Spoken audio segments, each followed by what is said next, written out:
Alright, let's see. I remember we had left off working on this. Doing a pretty good job. Doing some automation on our production line. So that the mall will be able to request stuff whenever it needs stuff, and stuff will come shooting down to wherever it's needed without any problems. I was thinking about it. Just everything in general while I was going to bed, and I realized that we messed up here. This is bad. I need to tweak this real quick. I came over here last session and just like cranked all these values down, just saying like, oh, let's see how cold we can make it. Sure, that sounds fun. And then on second thought, I realized there's a pretty good reason not to bring this down. If this gets below, if we look at nitrogen, like the whole point of bringing the temp down was so that we could eventually liquefy some nitrogen, which is our coolant. So if we get the temperature all the way down here to -90 and the pressure's above 5, which it's not quite there actually, we're okay. It's not going to have enough pressure to convert it to liquid. But if there's just a little bit more nitrogen in here and we cool it off enough, it's going to start condensing, and it's going to shatter the pipes and cause all sorts of trouble. So we don't want to let this get below negative, what, like 87, something like that. Let's look at pollution. Where do we go with pollution here?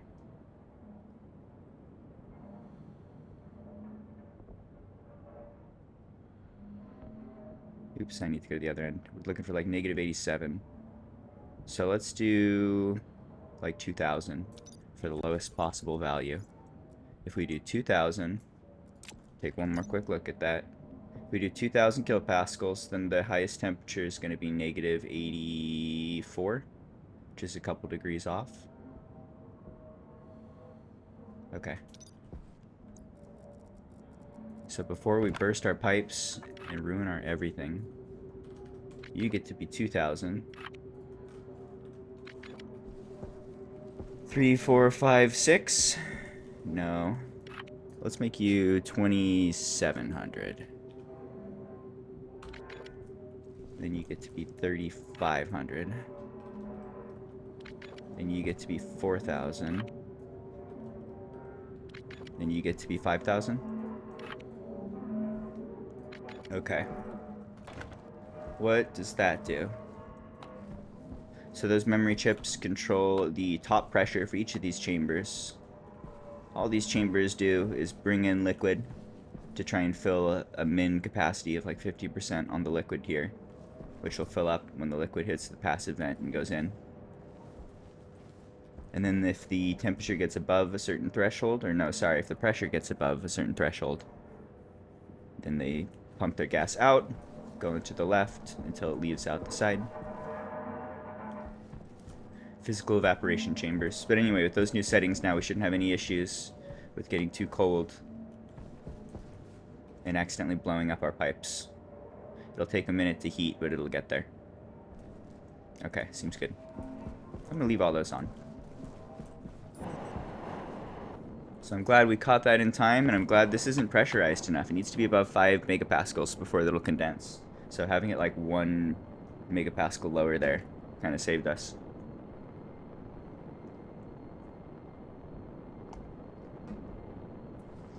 Alright.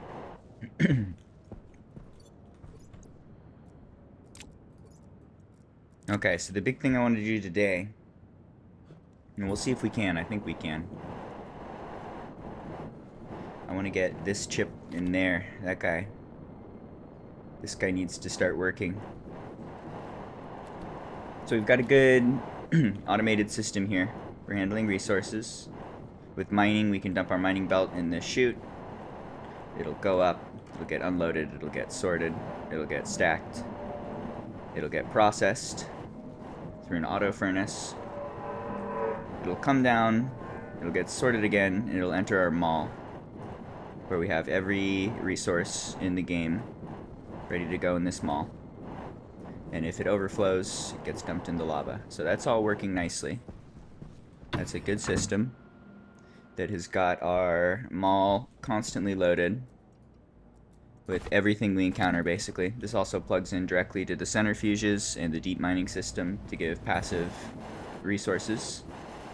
Right now, just being infinite silver and gold. These are just constantly filling. It'd be nice to get more passive. Anyway, we got our maw. We got this connected into a series of merged chutes so that anything coming out of the maw goes into the chute. And this guy is controlled via a toggle. I have a setting here to change where the maw points.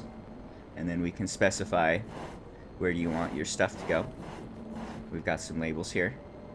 So the piece that we're working on, and it's taken a couple days, it's been really tricky, is, well, there's one more piece here that we've already got working nicely. And I've had to debug it the last couple sessions. But if we want to craft something, we run up here, we specify how many things we want to craft with a hundreds column, tens column, ones column. We click go, and then this will auto craft that many things and decrement the counter every time. We can cancel it whenever we want, and it'll stop going and reset all the things and release whatever it's holding. Anyway, this is all working nicely too. So this way we can specify with our crafting machines, like, make me 100 pipe benders. And that's going to work. Until it doesn't. And so, like in this case, let's say we wanted to make 4 of these go. We don't have enough resources. It needs iron. So the piece we're working on here is when this needs stuff, it sends off a signal saying like, hey, I need regents. And that took a day or two to figure out. There's like a special line of code you have to use. You have to send it some internal memory to like prepare that instruction or prepare that info. It doesn't automatically do it. Anyway, so that is preparing the info and it's sending it along. And we can see that is popping up here as a number. And we've got 2 numbers here. I think that's 2 machines that need something to craft something. So when are you crafting? Let's take a look. I think this one's crafting. It has... oh, this one is crafting, but it has nothing. Oh, this wants to make 100 of the steel frames. It must be out of steel. Alright. Anyway, we can take a look at the code here. But I'm just kind of rubber duckying a little bit and explaining. If anybody's watching who hasn't watched the last 10 hours of content. So just sending the signal of like, hey, I need iron from here into memory in a different IC circuit has been quite a challenge on its own. First, we had to figure out that you need to set up a specific internal command.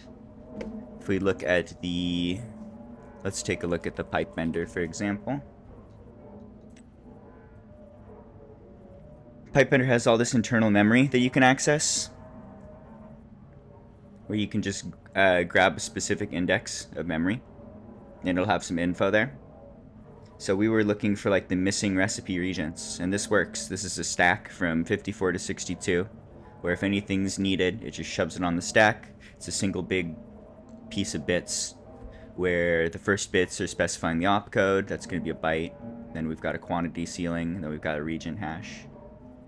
So in particular, we're looking for the regent hash for the missing recipe regents. And to get that doesn't just come through automatically. You have to tell it to wait until next valid before you call execute recipe. This needs to be in the first slot of memory. This needs to be in the second slot, so 0 and 1. And if you do it that way, then when it calls the execute recipe, the wait until next valid triggers it to update the missing recipe regents. So that took like a whole day of just like, why isn't it setting anything here?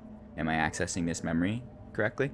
This is a tricky thing to look at compared to other values where you usually will just say like, give me the devices and then use the API. Give me the open setting. You set the open setting. Even give me the regents. It can read off the regents really cleanly and easily, but it doesn't read off the required regents. And actually, this might have been a good, now that I think about it, this might have been better. We could have looked at this, and then we could have just compared it with a min value on all of the regents. And in fact, that would be better in that we could maintain a minimum of like 200 for everything. And that would be like a little more code, maybe, to specify that. But it'd probably be less error prone. We wouldn't have had a couple days of debugging to do. And we can keep that minimum value so that it never chokes, instead of waiting till it's out of something and having to hang whilst things are delivered through the chutes. It could instead just constantly hold 200, never have any troubles. Anyway, that's a tangent. That might have been a good idea. Too late now. We're out where we're at. So we got the missing regions to come through, and we can now access those. Okay. So we can access the internal memory. We grab the internal memory from line 54. Right now we have just like one hard-coded example in the function where we're loading variables. This function in general, this program, which is getting pretty long already. Got like 70 lines of assembly code or so. This guy is essentially, it's got, well, first every function, or sorry, every program that I write, more or less, it's got a main function that loops forever, where it does a yield, it loads some variables, and then it might like set some settings. So it's got that. We've got a load variables loop, which is doing all our work basically right now. It's a whole page. And this guy is loading all the various variables that we need, including the internal memory, and kind of like decoding that a little bit. And then this guy works in stages, where it's going to have, we haven't set that up much yet, but we'll have like a stage that we'll start with like a idle stage. It'll have a stage where we're like shooting, moving stuff from place to place. It'll, now that I think about it, it'll have a stage where it's like requesting shoots, and then a stage where it's, shooting's a bad word, or filling's okay, distributing, dropping. Anyway, it'll have different stages defining like what it's doing at the current time, and then guiding its movement from stage to stage. So our main function is just basically going to branch between different chunks of stages of like, how do I handle this stage? How do I handle this stage? And then it'll be like loading the same variables every time. So this is like halfway there, and we got the difficult bit done. It's also got a stack that it rotates through, where we have the stack 5432 that corresponds to the 5432 for the different devices that we would expect to be using here. It's going to be all the construction devices, the electro tools, pipe, auto lathe. So we're just like rotating through all of those devices and looking, do you have any missing regions, and we're capturing that. So that is all working correctly now. It's sending a signal. And then the other big thing we had to debug, the other tricky bit, is that it's like changing the signature of the numbers that are being stored. They're starting off as like signed integers that can go to negative numbers because sometimes they need to be negative numbers. If I remember right, if we look at iron, the number that's coming through is negative 666, hail Satan, hail Satan, hail Satan. And it is, so it's a negative number, which means it's represented with like a signed bit, and then all the zeros and ones get flipped, more or less, if I recall correctly. So looking at this in memory, it was coming through as like F, F, F, and then a couple numbers. Everything was a 1, basically. So we have to look out for that. It's changing our variable types. And we have a couple lines of code, which we got a little help from the wizard ChatGPT. And looking at it again, I think there's a better way to do it. Anyway, we've got this hard-coded value here, which is just 2 to the 31st. So we're checking to see if there's like a specific bit that's a 1 at like the very end for that signed bit. And then if we do have that signed bit, then we're doing a 2's complement, where we're subtracting from 2 to the 32nd to flip it back into a number that we can consume. If we do that for all the negative numbers, then we could run this rmap function on the internal hash and actually get that to correspond to a real item in the game. So in this case, what is it? Are we looking for like iron? Is this actually working? We're seeing numbers coming through. These are like required things. And then we're seeing, this is if that hash is equal to, and in this case I think it's iron. What are we doing here?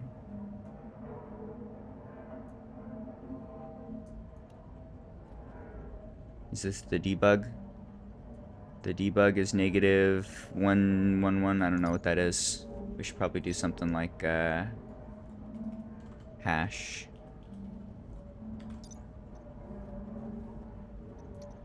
So let's see, what are we missing now? We're missing iron. I want to see one of you guys should be showing us iron on the debug. Let's see if that works.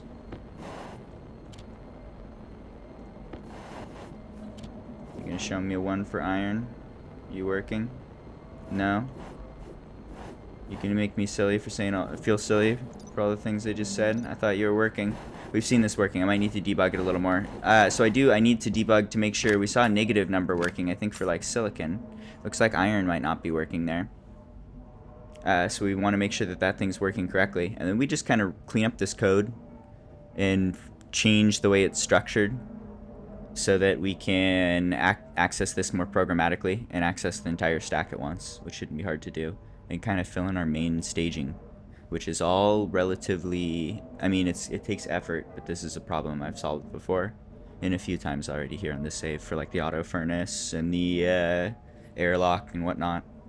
They're all using staging pretty effectively. And I was thinking about it, and we should be able to stage here. So first, I need to double check. We need to figure out, are you working? Are you doing the thing? We're getting an internal hash from the internal hash that we're computing, doing all this wizardry, which is loading that memory, and then flipping it if we need to. Otherwise, calling it good and plugging it through RMAP. Let's see, what are we displaying on our consoles? We have the hash one showing the internal hash, which should be whatever number is coming through from the hash code. So that's this right section should be showing, so we're seeing what, negative 1.3, and then a negative 6.5, and is that even getting converted with an RMAP? Okay, and that's after conversion. So we'd expect that to be like this. And we are seeing negative 1.3. This seems right, perhaps. Oh, did I not?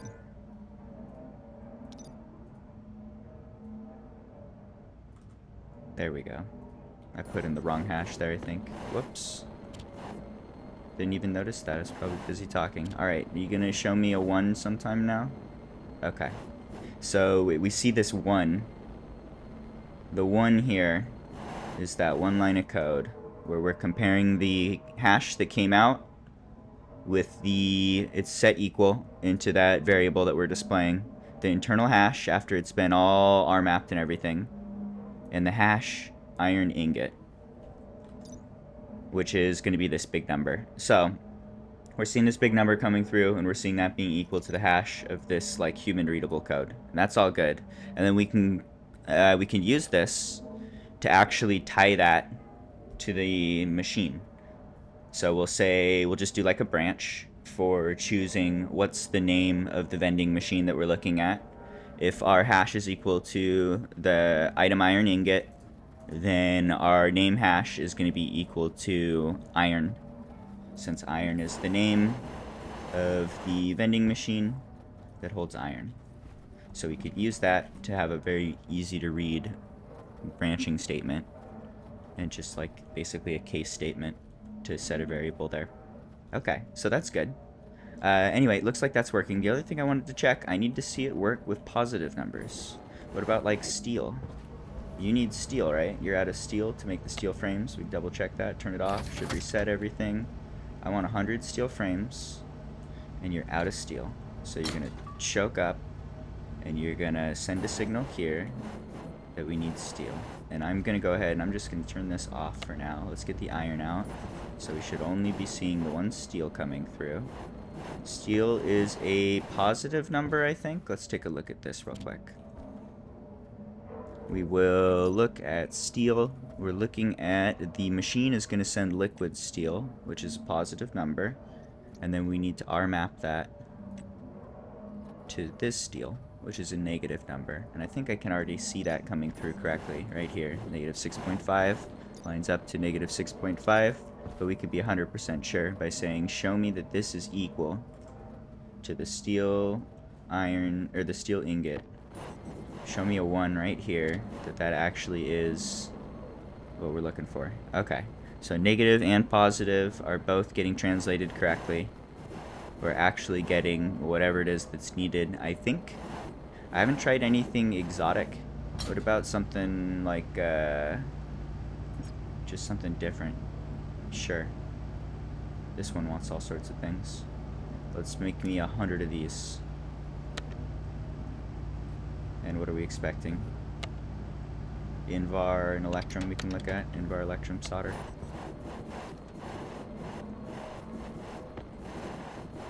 This should work. But seeing if we can find new ways to break it. Let's try Invar. Show me that we can then correctly find Invar as well, if that's a required thing in a different item. Okay, so one of these should rotate through a bunch of numbers for the hash codes based on all the missing stuff. And then one of them should be a 1 right here, I would think. Oh, and actually it's not going to do that because it's going through, we're not accessing the whole stack right now. We're accessing just index 54, so it's whatever the first thing is what's showing up. Which is going to be what? Nothing here, because it's not on. Electrum. You good? You doing the thing?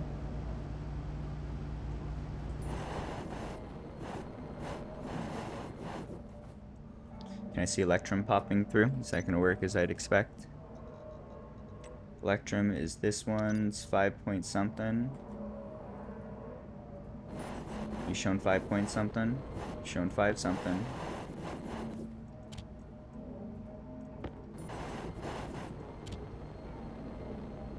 Okay, that's a 1. Alright, so that's progress. I mean, I guess I haven't done anything since last session there, but just taking a look at that and checking the program's working, and it looks like it is. Positive and negative numbers are coming through correctly, and I didn't even blow up my coolant line. That's pretty nice. I have a ton of planters for the plants. It's another thing I did I forgot about. We expanded the fern farm a whole bunch.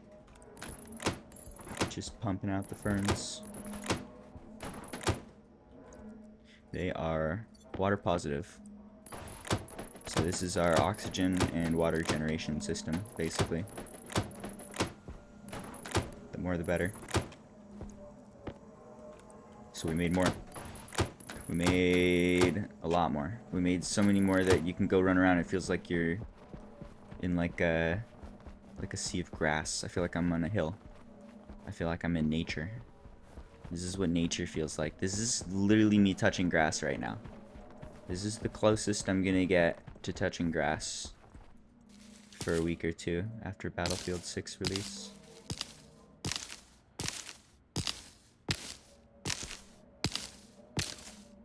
Same thing. Scratches the same itch.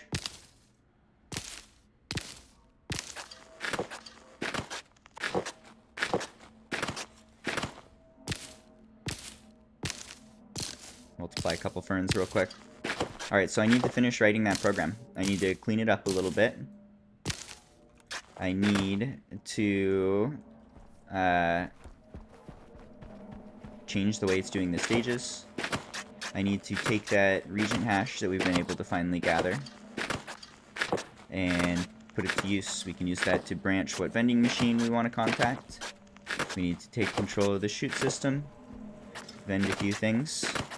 And I want to tweak it so that it doesn't just look at the memory address 54. I want it to look at all possible memory addresses, basically. Just keep looping through them until you find one that's empty.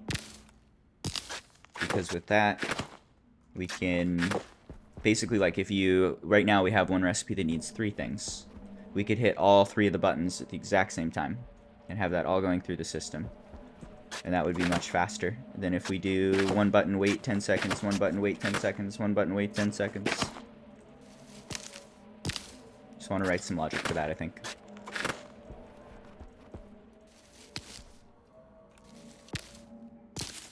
But for a moment, we touch grass.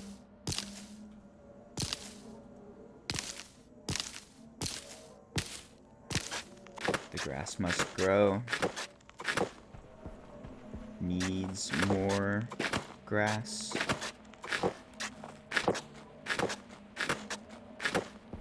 It's one short. I can't have that. Alright, there we go. So these guys are breathing in carbon dioxide, pumping out oxygen. And this guy brings in carbon dioxide, makes sure we have 65% in the room. So we always have a bunch of carbon dioxide to breathe. And that also insulates us from fires a bit. And then this guy turns on and filters out oxygen if the air pressure goes above 65. So you can see it's at 64.9. So this guy adds carbon dioxide, we turn it into oxygen, we pump oxygen out. And that oxygen gets turned into all sorts of useful stuff. Mostly fuel and water. Making us water positive. Just add a bunch of programming in a big cooling system. Okay. Where are we? I'm messing with this guy. I'm gonna mess with this guy. Let's try and get it to work.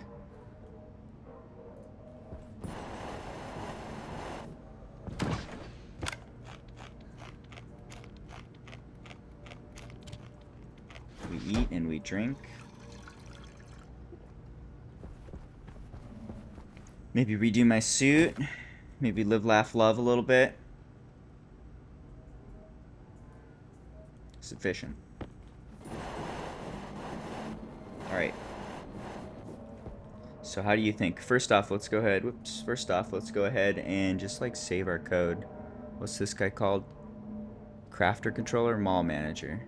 This is our mall manager. Let's save it in case we do something horribly, horribly wrong. Probably is not going to happen. Alright, so we're off to a good start. We've got some basic staging set up. We've got our stack rotating through. We've got all our various variables loading. I'm thinking let's do some changes to our staging. Let's probably start turning this into the final product more. Until now, it's been more or less debugging, just like poking and prodding at different values. See if we can get some memory to display properly.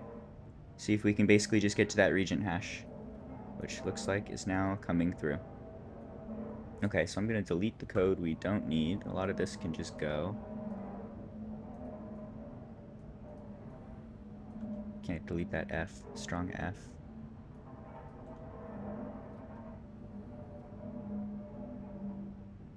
Okay. So our idle stage, what's our idle stage going to do? This is where we're starting.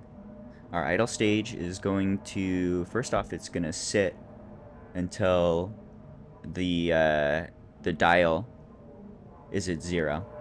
Because we don't want to do anything. Basically, this dial right here is like the control for our whole mall system. So anything contacting this system is going to switch the dial as like the first thing and like claim control of the system to do stuff. We'll probably only have 2 things for this. Well, 3 things. One is me. I want to be able to run up and just start clicking buttons. I want to send stuff somewhere.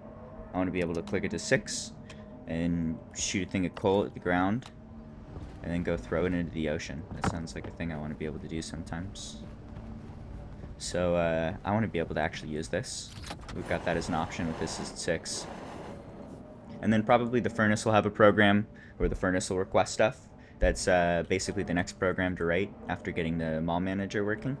Is, okay, now let's write a program that checks to see the values of stuff in the mall and starts auto-crafting things if we're low on anything.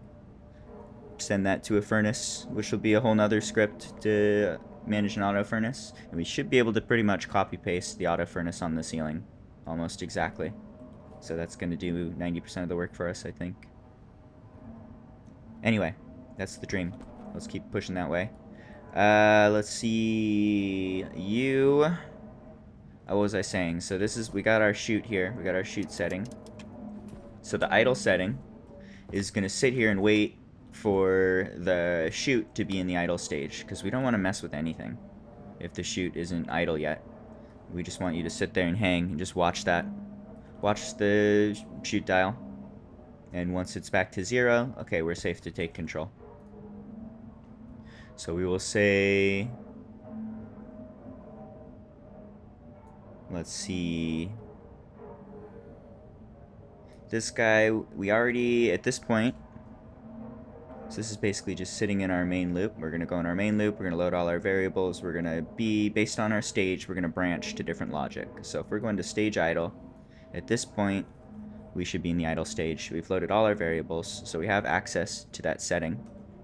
So we will say branch not equal to 0, the dial setting, main. So we got our main function. Main function loads everything. Main function goes to stage idle. Stage idle says branch if not equal to 0, v dial setting, main. If the dial setting is not 0, jump to main.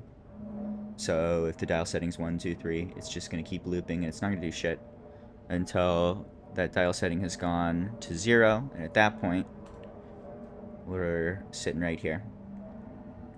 Okay, so idle setting, we want to check memory. We want to see, are there any requested regents? And then more than that, are there any requested regents that we actually have access to? There's a good chance there's requested regents and we're requesting iron because we're totally out of iron and there's nothing in our vending machines. So we basically want to ignore that case. We want to say, all right, are there any requested regents that we have like one or more of? And then we can go ahead and distribute that to a machine. So for that, we want to load all of the memory because we're going to we might go through a stack of like 5 things in memory and only one of them we can get access to. But sure, just send that. That's something we want to do. So we want to go through all the memory and grab the regent hash and then map that to a name and then check the value in the vending machine. Okay, so we're going to need a few more variables here. What do we got? 15, 14, 13, 12, 11, 10, 9. What's the stack size? I feel like that's not something we use or need.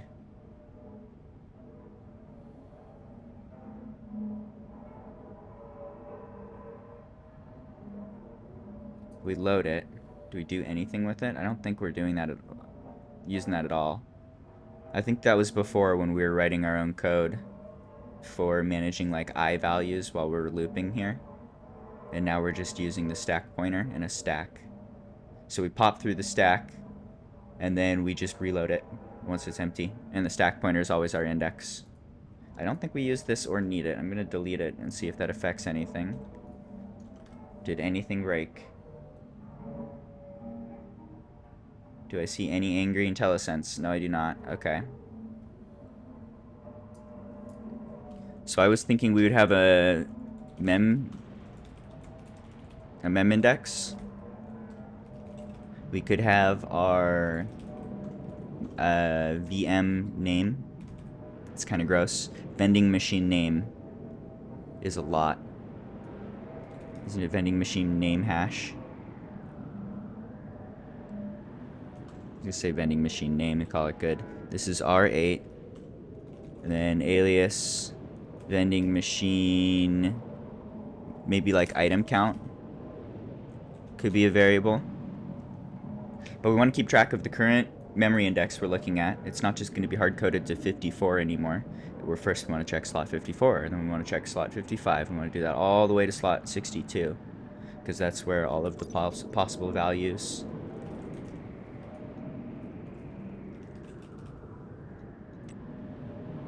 That's where all of the possible values are from 54 to 62. So just loop through this until you get a 0 is basically the move, I think. And probably not break the bounds of 62.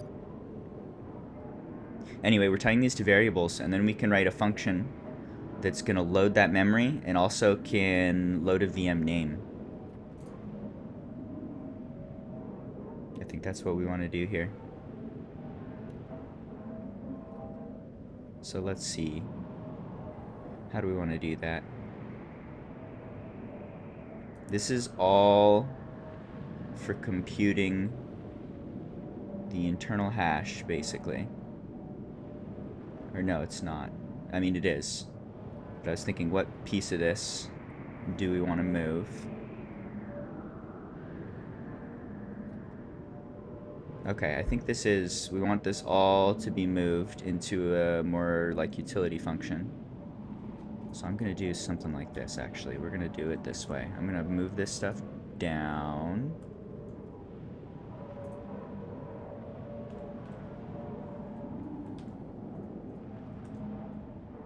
Load bars go down. Okay, so I think I didn't touch anything here. But this is the only bit in load bars that we want to load. This is all part of loading the hash. So this should be like a utility function. Let's call it load mem, maybe.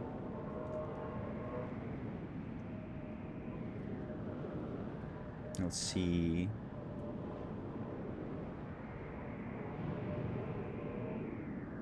Load mem might be okay. Alright, and load mem's gonna do something. And then it's also gonna JRAW. So similar to load vars here, at the end of load vars, it loads a couple things. It will fill the stack if you need to, and then it'll get the target shoot. At the end, it goes to JRAW. So JRAW's just jump to the return address, and that allows us to use JAWL here. So this is jump with the return address getting stored. So it'll go down there, do its thing, and then come right back here and continue execution. We want to do the same thing down here in stage idle. Stage idle is going to enter through branching. It's going to jump main at the end. So right here we could do a JRAW, a JAWL to load mem.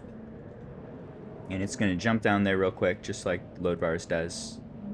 It'll go into load mem, and it'll load our current memory for whatever's going on here.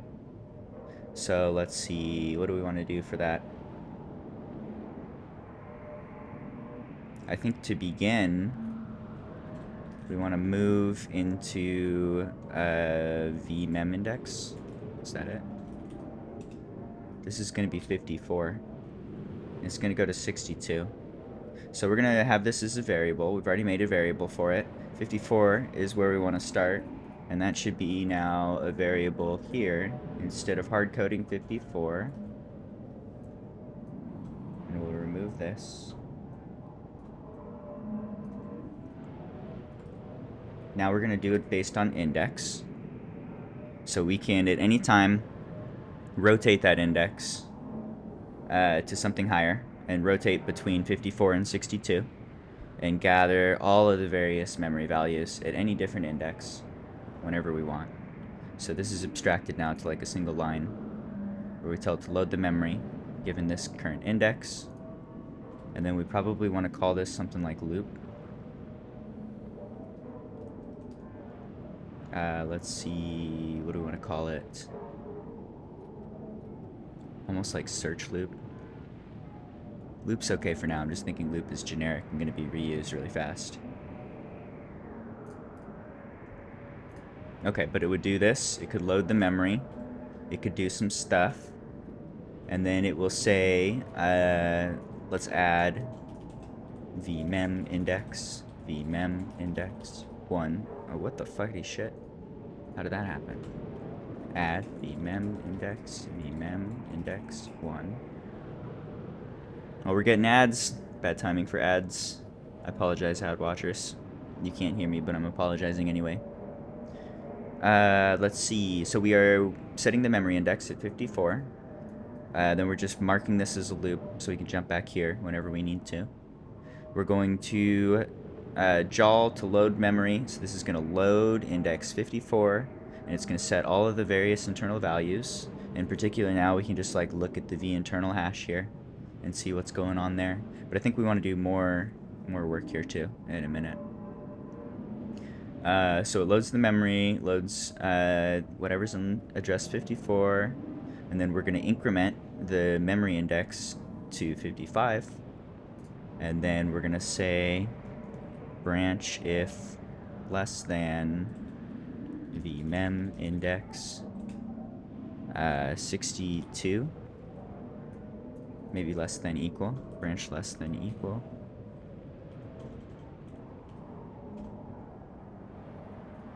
Loop. Alright, so this is going to loop from 54 to 62 inclusive.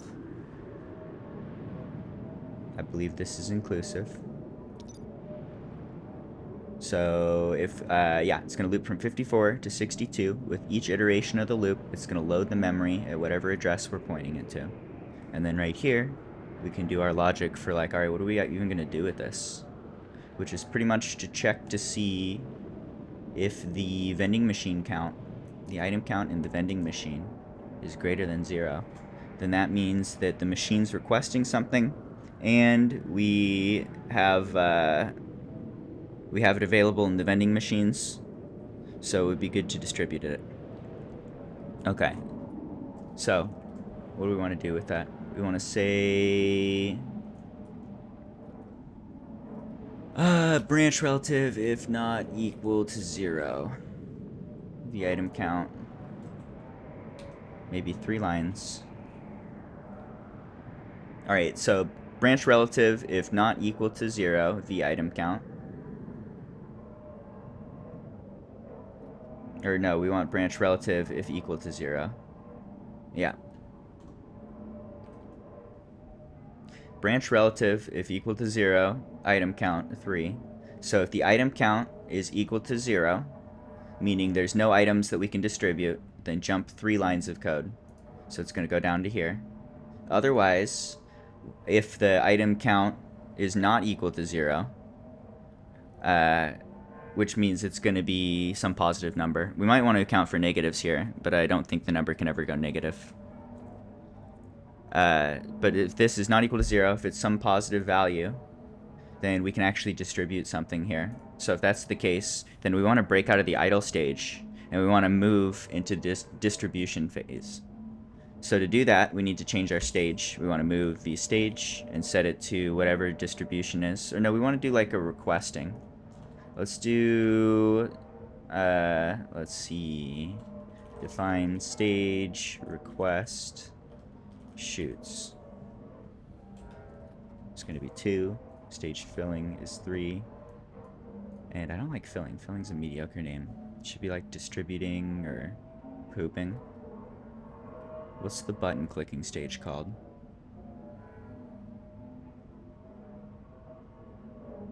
I want to say pooping, because I'm a fucking child. I'm gonna leave it so I don't say pooping. Okay, anyway, we're adding a new stage for request shoots. Let's say BEQ v stage, stage, request, shoots. Or maybe even like request mall. It's basically like requesting control of the mall. It's gonna be stage, request, shoots. Which needs to be a thing. We've got stage idle, we've got stage filling, we'll have stage request shoots, which is going to do something, and then jmain. Did I spell that right? Are we seeing that line up? We are. Are you lining up here? Uh-oh. Not like this. Okay. So right here, for when we are in the condition where it's gone through some memory, it's found something that's actually useful, or that we can actually like distribute, that's ready to go, then we're going to change our stage to requesting shoots. Along with that, we're going to change the shoot to be requested. So we're going to set the shoot, what's it, toggle shoot, or what are you named? Dial setting? No. It's the dial hash shoot dial. Got it. Okay. So we will set by name the dial named shoot dial, which is your shoot dial. So set by name and hash, dial, name shoot dial. The value is going to be setting. And the setting value we're looking for is going to be our target shoot.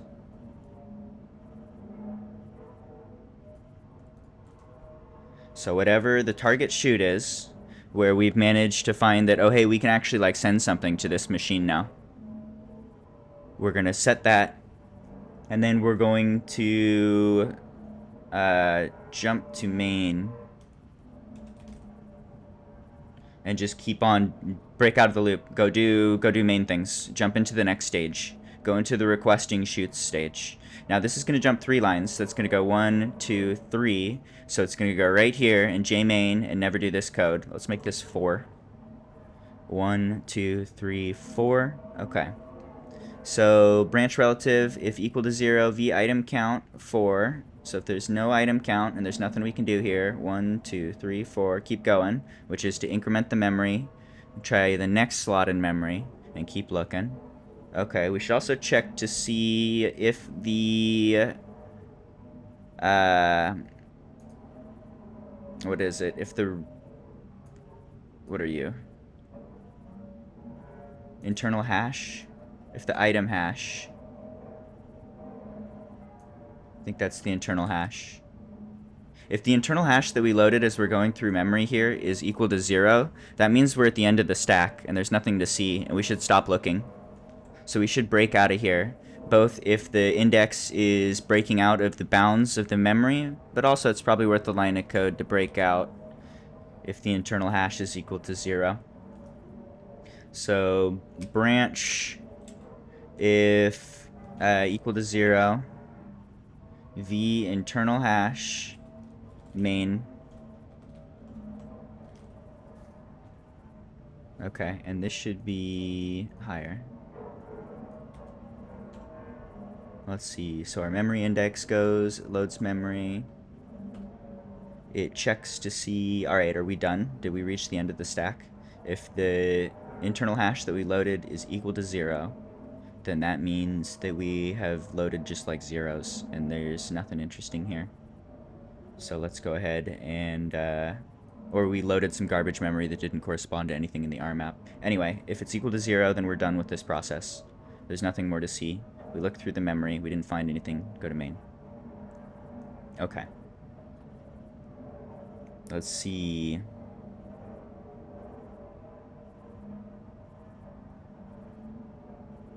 I think we might want to do...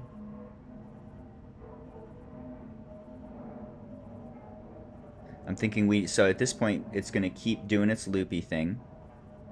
But we don't want to change the target shoot. We want to freeze at this point. We used to be rotating through the target shoot every time. Where every time we load variables, we would check to see, or we'd rotate through the target shoot and rotate through the different devices. We don't want to do that anymore. This needs to be only happening based on the staging. This should only be happening if we're in the idle stage, I believe. Yeah.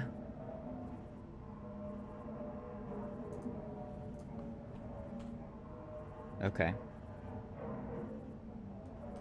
So, let's see. Branch not equal to... Branch not equal, the stage, idle, stage, idle, raw. Or maybe just like skip. Only do this if it's, so branch relative if not equal. And jump 2 lines. Okay, branch relative if not equal. If the V stage is not in the idle stage, jump 2 lines, so skip this.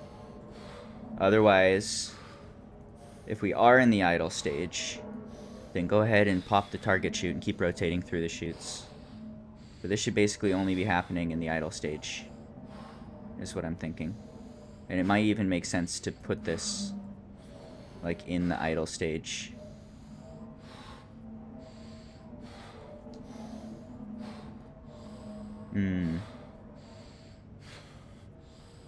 I'm just gonna leave it for now. We're gonna call this okay. So this is just a little safeguard here. We're only gonna be rotating through target shoots while we're idling in the idle stage.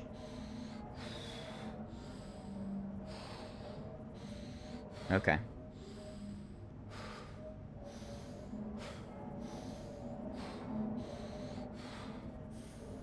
That seems good. And then every iteration too. Let's take a quick look at this.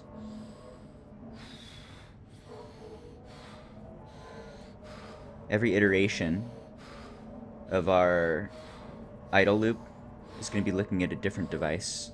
It's going to be branching the load memory, so as it goes through that stack, it's checking out a different tool. So this guy's rotating through all the stuff, checking all the memory, looking for if any of the vending machines have a value. Okay. So let's see. We probably need another function for like loading vending machines, I would think. Or we just need to put that into here, right here. It's part of load mem.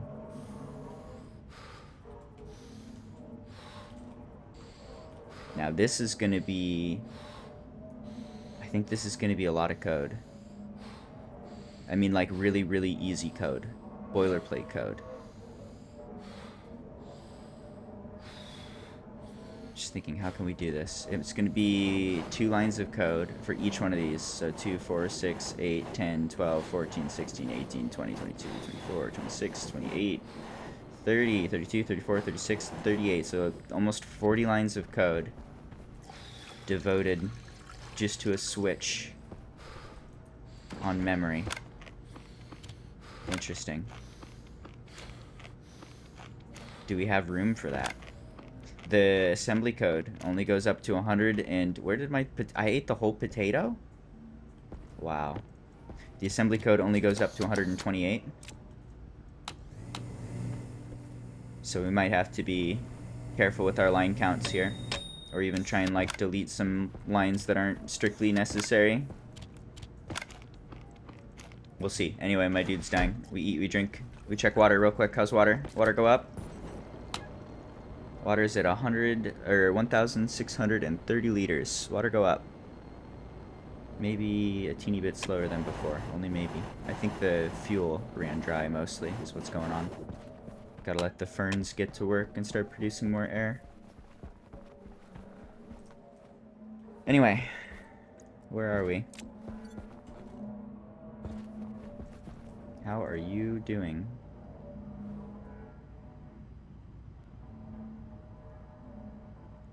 So I think we can find room for that right now. I'm just thinking as we add more to the program, it's going to get...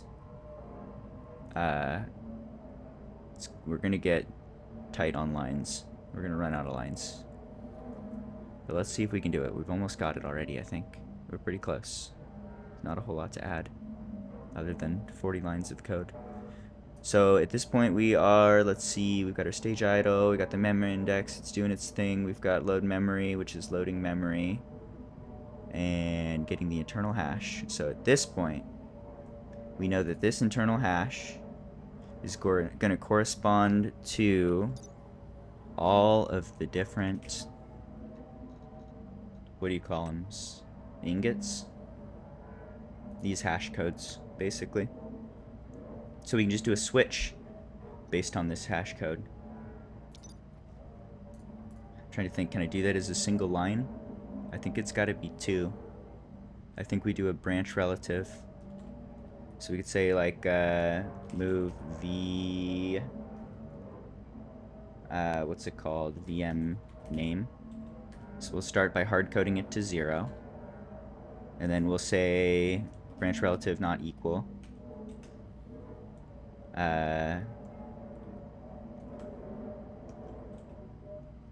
What's our code? V internal hash. Hash.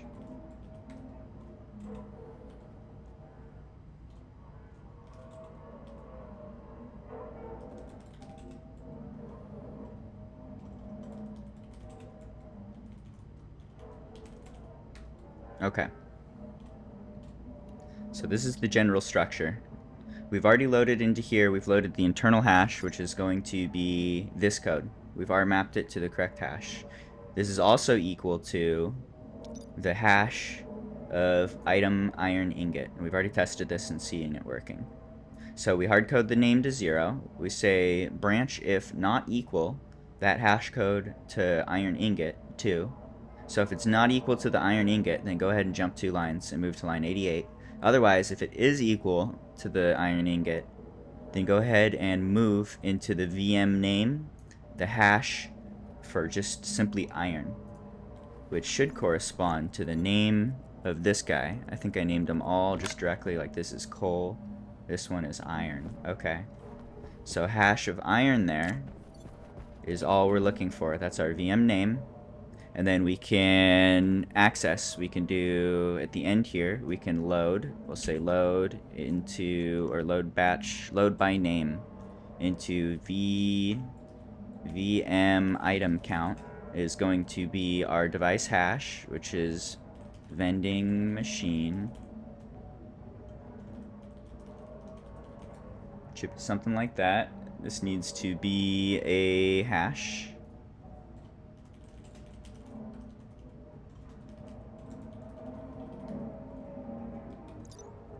Maybe a hash of a vending machine. Okay, so we've got our vending machine hash.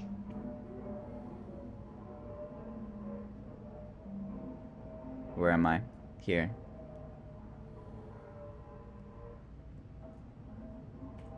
Okay. So we will load by name into the item count from the vending machine hash. The name hash is the VM name. Okay, so we've got that hash of maybe iron, in that case of iron. The logic type is setting, I believe. In the batch mode, I want to say 0. It shouldn't matter because we're only accessing 1. So batch mode is like average or sum or whatever. There are going to be no conflicts. So we'll just do 0 there. I think that's average. So we're going to load the item count, which is going to be the setting. And let's just double check. Is the setting the correct variable for your item count? Let's see. Quantity. Looks like what we're looking for. Okay. Quantity.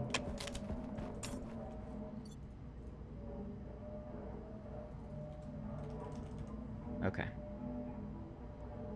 So, we've got our hash. We can tie that to a name, and then we can look up the vending machine with that name to see if we can load the quantity there.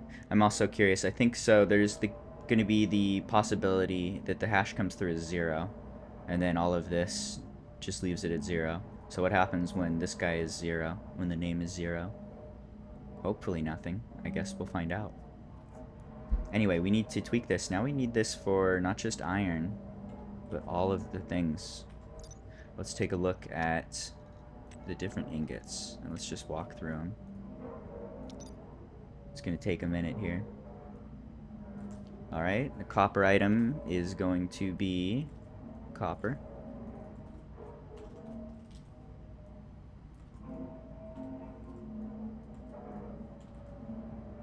We need a few of these.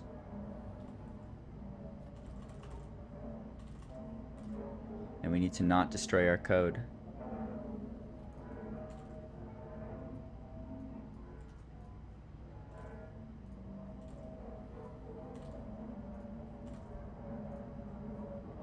How we doing? Sketchy, sketchy. I might need to cannibalize some like comments and spare lines. That one can go. That one can go. What can we group up? Gross. Do not like. Alright. Where are we? What's happening? Big switch. Iron. Copper. Gold.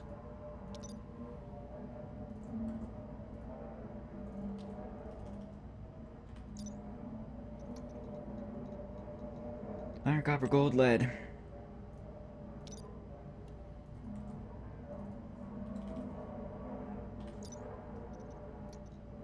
Are these gonna all just be like the same? Just with ingot different?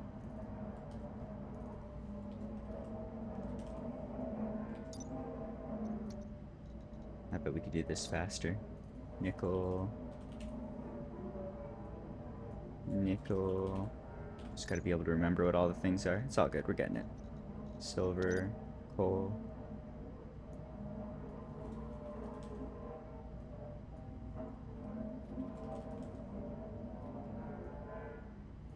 What's coal? Coal's not gonna be an ingot. Coal.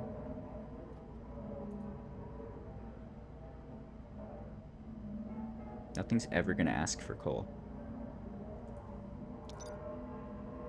Coal doesn't get one. You don't get a branch. Where were we? Did we get all these, I think? Got all these. Alright, now we need all of these. Steel.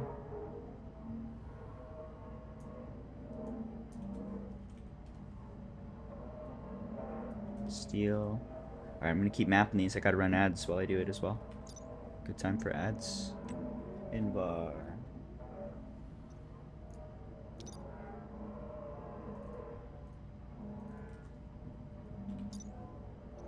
Are you a steel ingot? Steel ingot. Let's just double check. Steel ingot. Yeah, that looks good. Invar is going to be Invar ingot. Okay.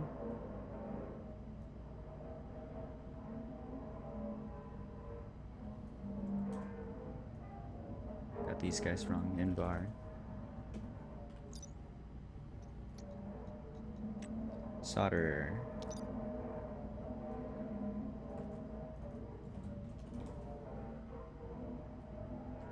Alright, how are we on code? This is,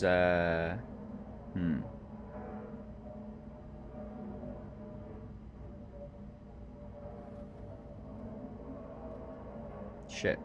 It's a lot of code. Is there like a move if not equal? I don't think so. Just trying to save a line of code. If we could save a line of code, we could save 20 lines of code. Is there anything funny with move? Give me an M instruction. Move, no. Trunk, no. It's not going to be anything with set. I think I have like set question mark. Anyway. I don't know if there's anything around this. I'm wondering if like this needs to be in a separate housing. I feel like you could put a whole... This could be one IC's entire job is to just be a dictionary to translate stuff.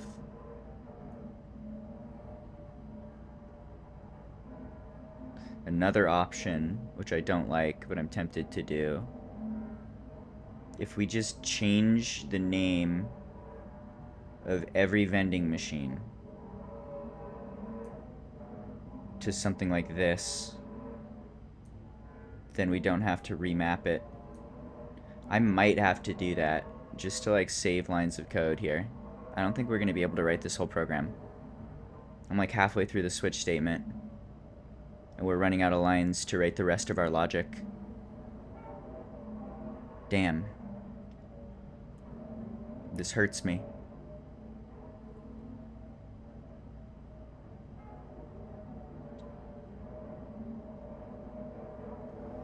All right.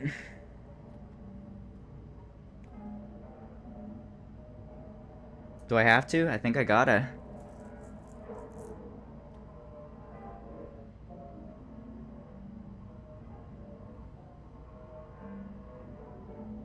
Damn.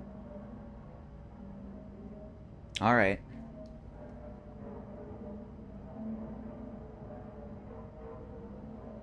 I'm gonna do it. I'm not excited about it. I'm gonna do it.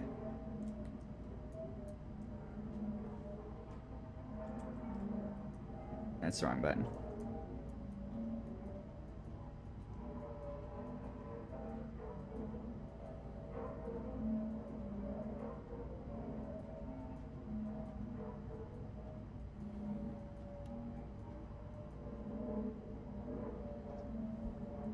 Alright, so it just stays as internal hash. I feel like it should be VM hash almost. But we can get rid of the VM name. We can still keep the item count.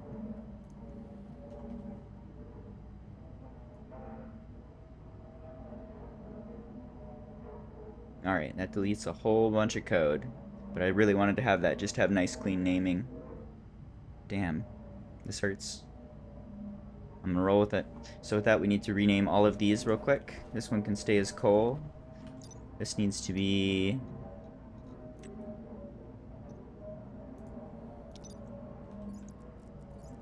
something like this.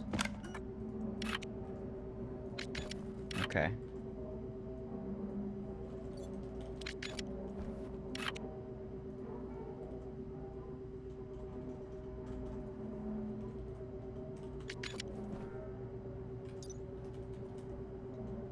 I don't think they're ever going to request cobalt. We'll leave cobalt as cobalt.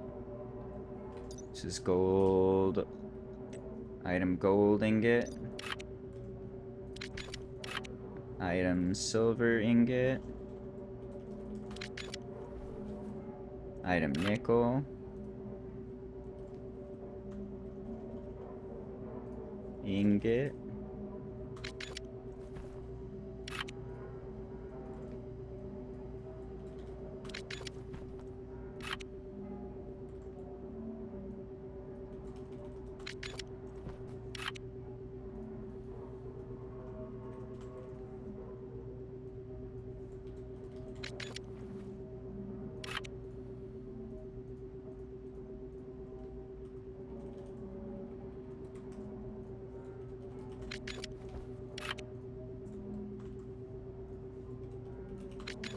Just labeling. We're getting there. We're getting there, I believe. We just gotta keep clicking buttons until it works. It's sheer willpower. This has been a tricky problem. I'm having fun with it.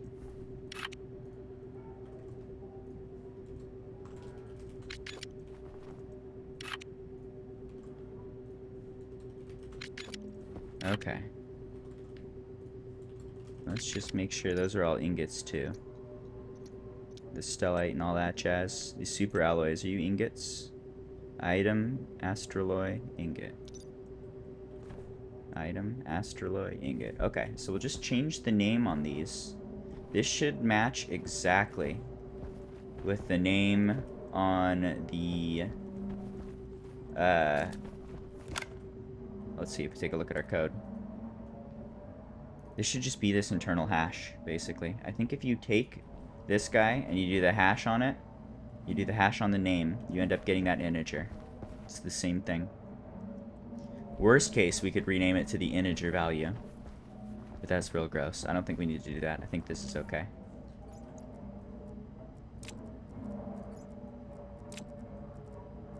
Alright. How are we doing? What's going on in here? What are you thinking, computer? Are we gonna make you work? What were we doing? We were loading internal memory. So we are loading the memory based on an index now, which can change. We are going through those indexes. We are converting from different data types if necessary, flipping the bits. We're mapping that to the internal hash for whatever the hash code is for the item. And then finally, we're going to load the VM item count from the vending machine with the internal hash, looking at the quantity. Okay. So I think at this point, then, if we take a look at our idle loop, we have the item count being loaded correctly here. Our branching is going to work correctly. And then we can finally do our movement of requesting chutes. Okay. So we've got our item count loaded. At this point, we need to request the chutes, which means we need to change the chutes to be whatever our target chute is. So that's what we're doing here. We're going to set by name to the dial for the shoot dial, to the target shoot. We're going to jump to main. Now I wanted to just add an intermediate step here for request shoots. Request shoots is just going to check to see the value in the shoot dial. If the, first off, it's going to see, is the shoot dial still 0? If it's 0, then go ahead and just like go to the main idle loop, basically. If somehow it went to 0, if something funny is going on, go to main idle. Otherwise, check and see that the value actually got changed to whatever our requested target shoot is, because there are going to be multiple devices fighting for the same control here. There is the chance that it sends off an update to the setting at the exact same time that the furnace auto-crafting device sends off an update to the device, and they fight each other and one of them wins. So we want to, whenever we're setting that, we want to take just like one extra tick here to check, all right, did that change? Did it change to my target shoot? If it changed to furnace, then that's not good, right? So, and even right now, we're gonna change the, we're gonna set that setting, and then we're gonna do one load of just like one tick, one yield. So we would expect that right now this needs to be the target shoot, or else something's wrong, and we should go to stage idle. Okay.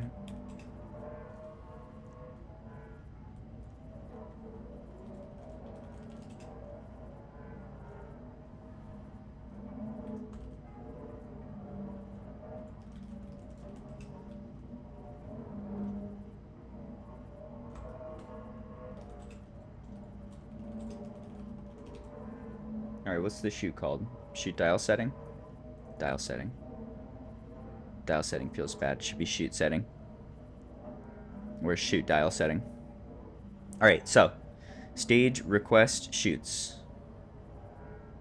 We are going to branch relative, if not equal, the dial setting to the target shoot, then jump to. So I think we actually want to change this. Branch relative if equal. If the dial setting is equal to whatever our target shoot is, then jump 2 lines and go down to right here. Otherwise, if the dial setting is not equal to whatever our target shoot is, which means something went wrong here. We told it to set to target shoot, it's set to something else. So that's not good. It should be updated at this point in time.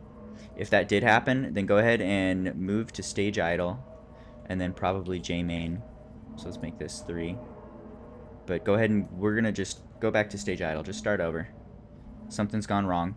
Otherwise, at this point, okay, we saw that it actually changed to whatever our target shoot is. So we tried to set the dial, it changed to that setting. We have control of the system at this point. Nothing else can touch it because it's not a 0. So at that point, then we are good to go. Let's go ahead and change. We'll say move the stage into stage fill.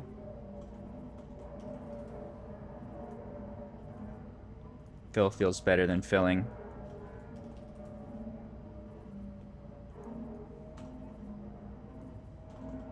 Okay, we'll rename this to stage fill.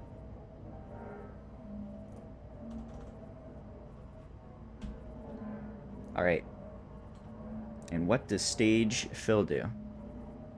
Stage fill is going to do almost an identical thing to what we were doing before in stage idle.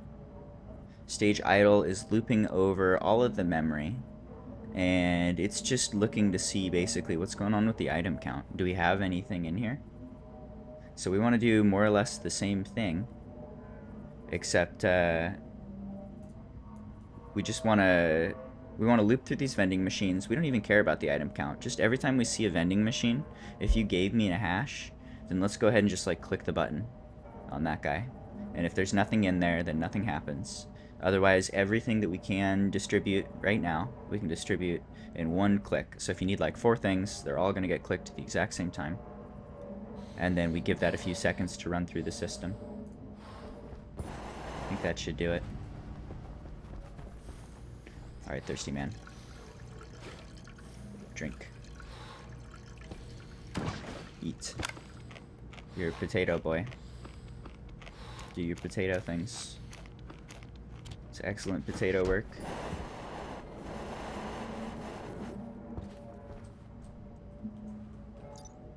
Oops, wrong button. Okay. So... I'm tempted. Do we, like, reuse this code?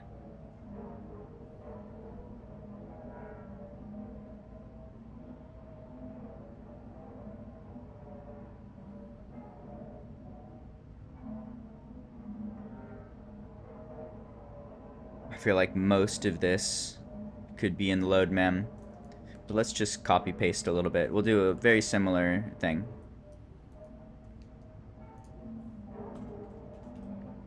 Whoa, that's not what I want. What just happened? Why did that happen? The buttons that I clicked? I don't believe that. This was called loop, right? Yeah. So this should be idle loop. Or like idle mem loop. I'll just call it idle loop. Which is a little bit confusing considering this is the idle loop, stage idle. Anyway, our idle loop is going to do this bit. And then we can have our fill loop. Probably just copy paste some code here, which is almost always a sign of a mistake. But let's just get this done. It's doing almost the same thing. Let's see. Yep, we can copy that to... No, actually. Let's just do one loop through everything. I think that's okay.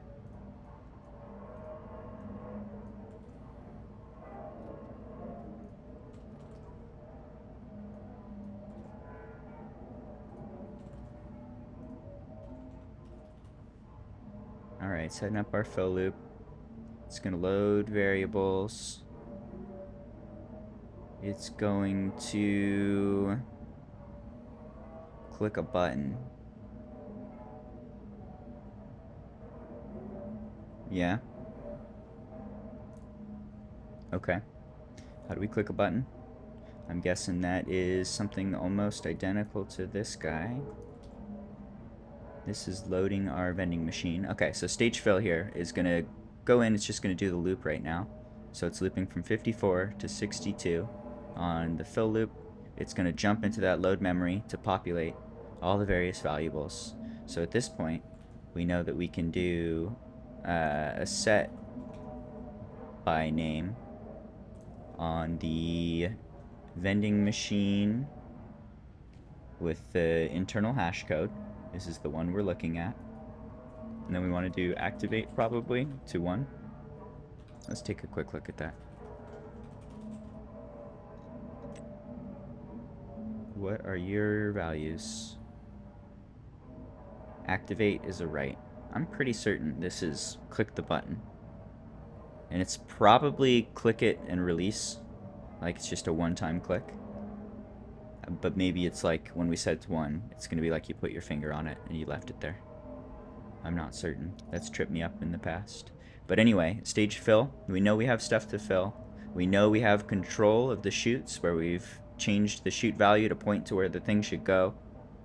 And we know, we know the hash of what needs to be filled. So we're looping through the 54 to 62, grabbing all the hashes. And then we're going to be setting by name on the vending machines with the matching hash to just click the button.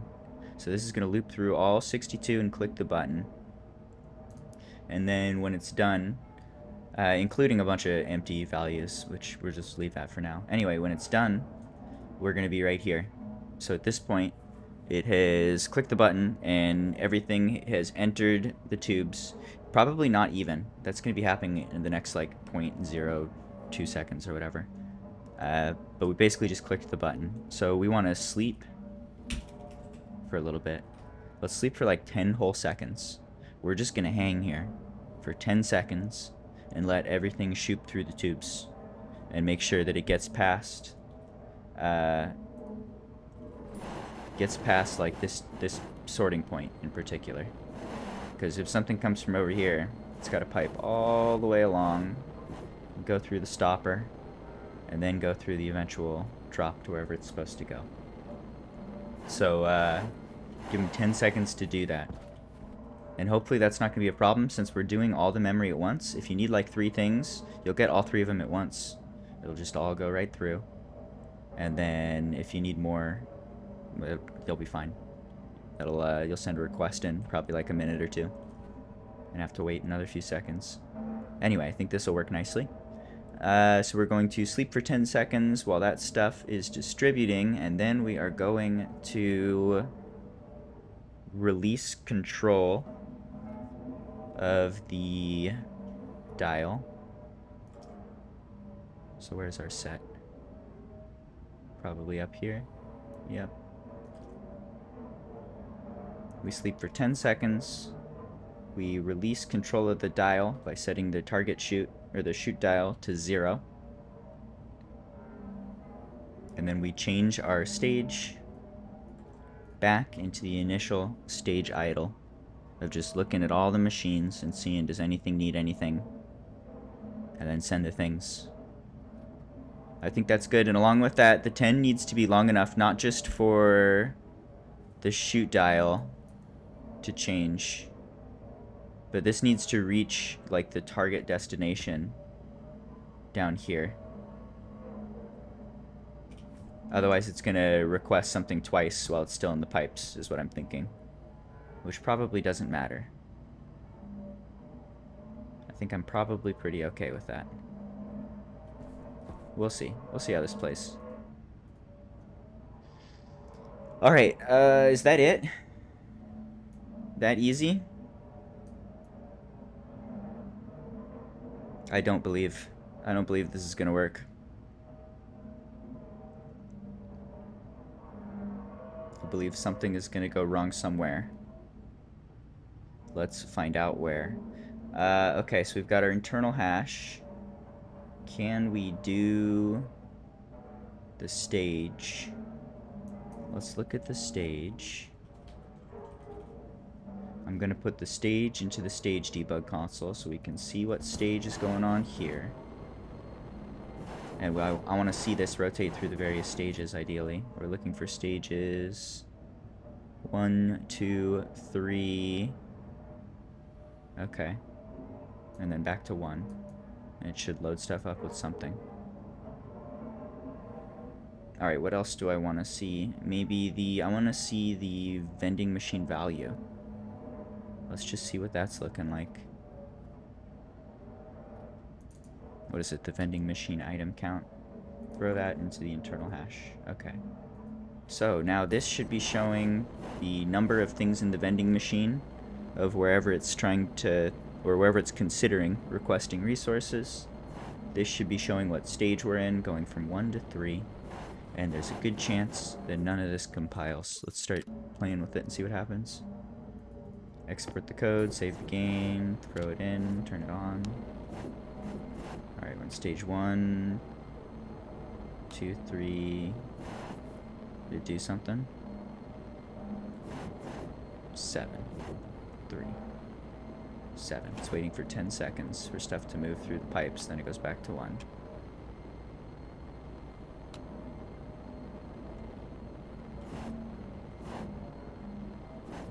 Alright, Nan doesn't seem great. Nan is not a number, like not a 0. 7 is good, so it's requesting something with a 7. Ooh, just the fact that we're even seeing a 7 means that it was looking into the tubes and seeing a count of 7 on something. What are you requesting that has 7? What can I learn here? How can I figure out what's going on in your brain? And is activate not the thing we want to be using here? Maybe. Have you correctly requested control? Are you relieving control as well? That's good to see. So it's trying to send something to the tool bench. It's trying to send... You don't need anything. Are you sending anything here? Let's take a look. This would be coming through this pipe, which would be here, which it is. Good. Comes down, goes in. What are you requesting here? You are on. Locked. Okay, I see. I'm gonna turn this off. That'll unlock this. It's requesting Electrum, I think. Maybe. Something with 7. And ideally it would be at the end of the stack, I think. Where did my iPad go? It's in my hands. Okay. Are you 7? You are 7. Okay, so it's looking at Electrum. Did I spell Electrum ingots right?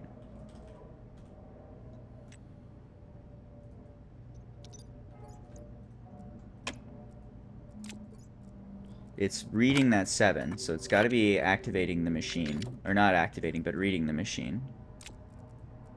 Maybe it's that activate isn't what we're looking for. I'm going to take a look at what happens. Let's turn this on. Give me 8 of these. Go. And you can't because you need Electrum. And so this guy starts doing things. Is the activate switch going to flip to 1?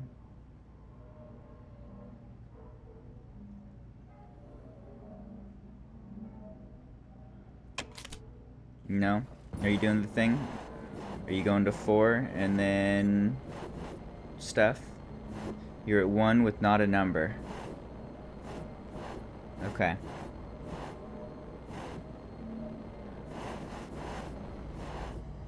Are you not sending out a request? I think you're all locked up properly. Everything else is off. Okay. What about, let's just try some iron. What happens if we try iron? And something funky is still here. The not a number is bad to see. So this shouldn't work because you have zeros. Give me 10. Go. You do not work. You send off a request for iron. Iron comes through as a 3. And it says 2. Do you have 2 in there? You have 2 in there. All good? The activate switch isn't working?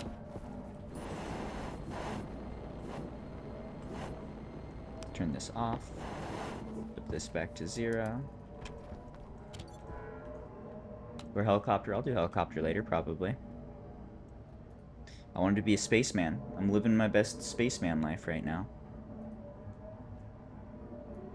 Don't you just love assembly code? I do. It's a true story. Let's take a look. So what's going on here? We're getting the vending machine numbers correct. That's good to see. We are not activating correctly, I don't think.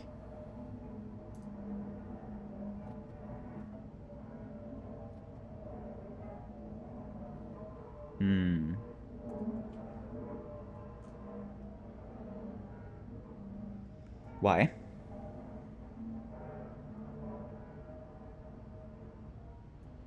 Let's take a quick look at that. Where are we loading from the vending machines? We're loading into the item count, the vending machine with the hash and a quantity. This is working correctly.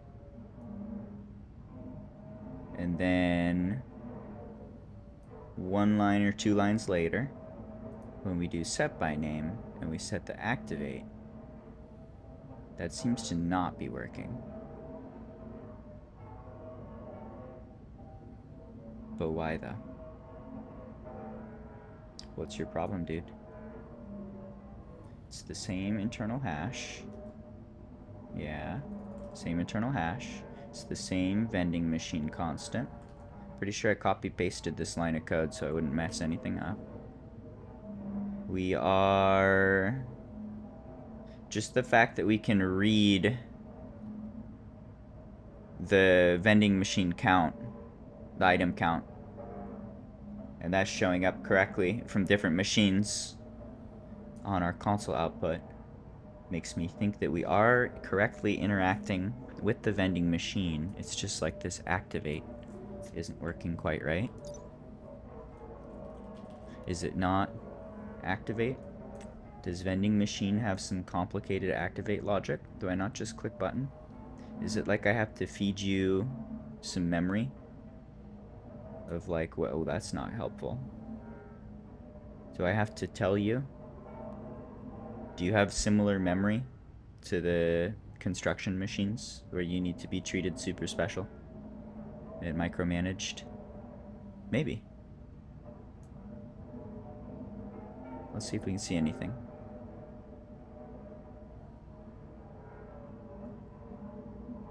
Maybe it has to do with the slots. Looks like it's got a bunch of slots. Slots with indexes. Maybe it's not activate. It's probably something like dispense from a specific index. A storage index. Okay.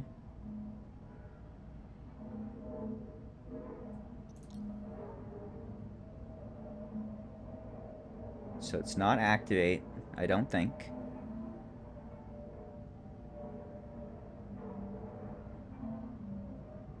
Request hash. Maybe.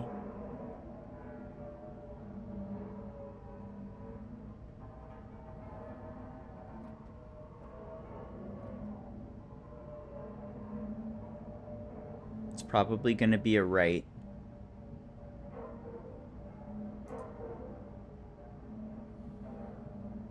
Request an item of the provided type from the device. It might be this. Let's try request hash. And then we're actually going to send it this exact same internal hash. Because the device is named the same as whatever we're looking for. The item iron ingot is asking for the item iron ingot. Okay, that looks good. Now what about the not a number on our vending machine count? Is that just when we're distributing? I'm not sure. Let's play with this. Let's see what happens. I'm gonna save. I'm gonna export. Let's throw it in. Gonna restart it. Should go to 1. Not a numbers. Okay, it's trying to send stuff. Oh, I saw it do it. Look at that. Okay. And then you can get back to work. Hey. That's the final product, I think. Are you back to idle stage? You are. I think that's it. Oh my god. Hydration critical. Did I do the thing? I was expecting something to break. And there's likely one of these labeled wrong or something. But it's checking the counts correctly. It's only dropping things if it can. And we can verify that. If I turn you on to make things... Is this going to work? Do we have invar and solder? Let's try that. I'm just going to make one of these. Give me one of these. I actually do want one of those. Okay. So it's going to the pipe bender requested something, I think. I think the pipe bender requested more iron. Let's see if that makes it. Or if you're going to incorrectly get electrum and stuff. How we doing? This is crafting. So it dispensed multiple things that it needed at once. And it's crafting the thing. And then it should poop it out and be done, since this was set at 1.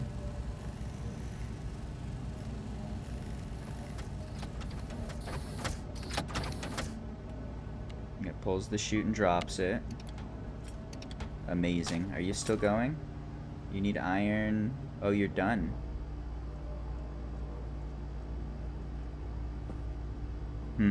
What do I want to make? Let's make some of these is a good one. Give me 200 of these. 1, 2. And that's gonna request a bunch of steel that you don't have. Oh yeah, let's even do 100. 100 is gonna cost 200 of steel, so this should trigger 5 things of steel sent through. And we're out of steel as well, so it should do nothing.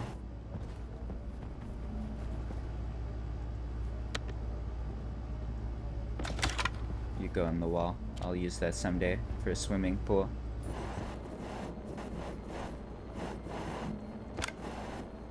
Okay.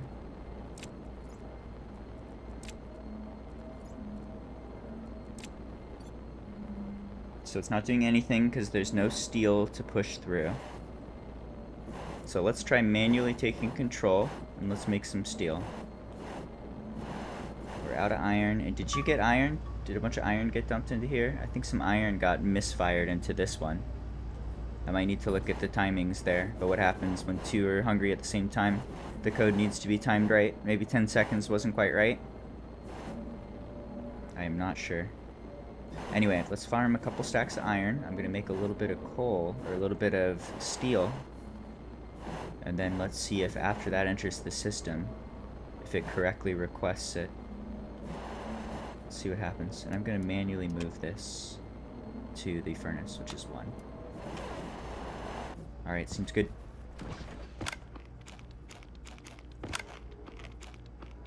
That's extremely close. That's it. It's doing the thing. It might need a little tweaking, but all the big pieces are there. The devices are automatically requesting what they need, and it's getting automatically distributed correctly from the looks of things. Gotta test that a little more. I'm gonna stand in the corner, I'm gonna run ads, use the bathroom real quick, and then let's keep testing this. Spaceman! Spaceman time!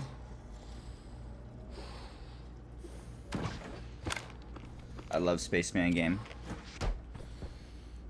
I love Spaceman game. It's so good. Oxygen critical. It's so nerdy. It's so incredibly nerdy. I've never encountered a nerdier game than Spaceman game.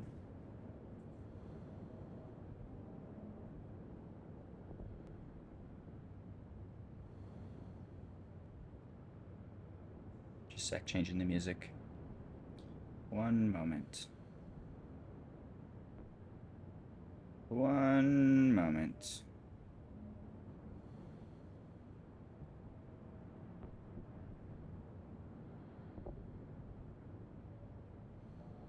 One moment. It's been a moment. That's another. I think he's lying. There it goes. Alright. Hello, kitty cat. Oh, you're a nice boy. Yes. Hey, I'm not gonna feed you yet. No. 2 hours. Just wanted to check on some things. Let's take a quick look. I remember the centrifuges had a bug that I think I fixed. Are you guys good? Are you emptying correctly? Guess we're still... I think so. We will see. We need to see them get to 1,000 and empty. But they may have already done that. Silo's pretty much emptied now. They probably have already done that. How about you? How you doing? You're good too. Alright, those are good. How are our things and our stuff? Fuel is... Ooh, fuel's going up now. Fuel's going up pretty fast, actually. So all those additional ferns are pretty quickly giving us some spare fuel here.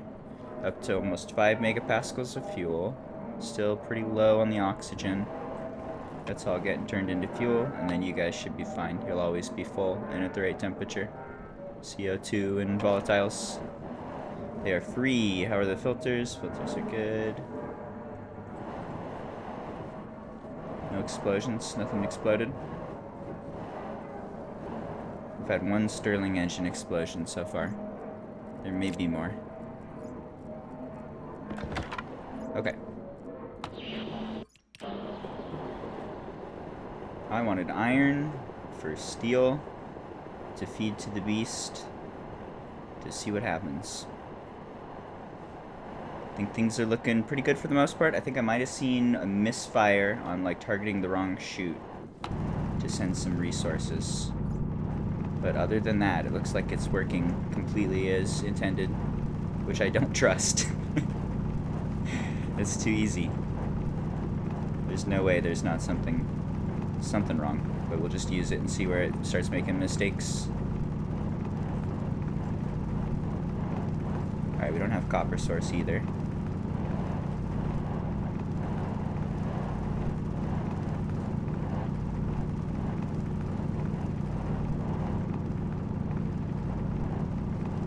What do I need? 15 stacks of iron would be good. Let's fill up a couple of tool belts. I'll do Battlefield. If you squint hard enough and make helicopter noises loud enough, this is kind of Battlefield. Have you tried doing that? Does this help? I'm helping.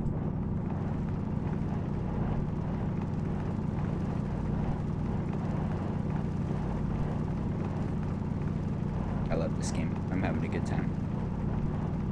This has been a productive session already. That last bit of code came together fast.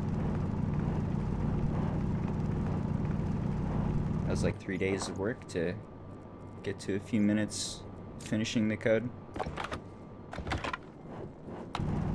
Tricky.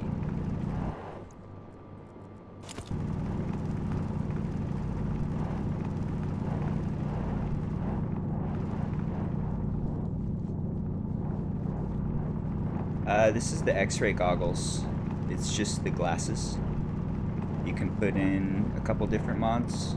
I've got a chip that shows ore, so it makes way more efficient mining.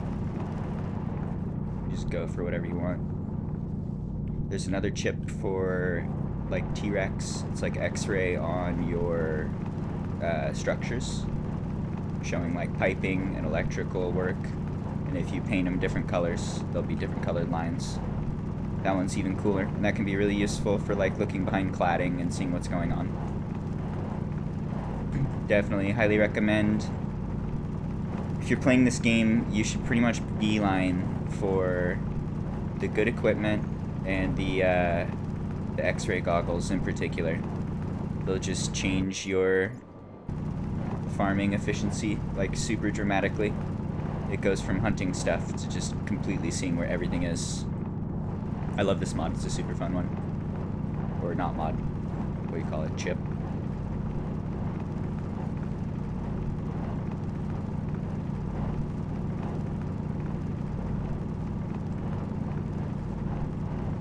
Right, I needed like 15. We needed a bunch. So I'm grabbing quite a bunch.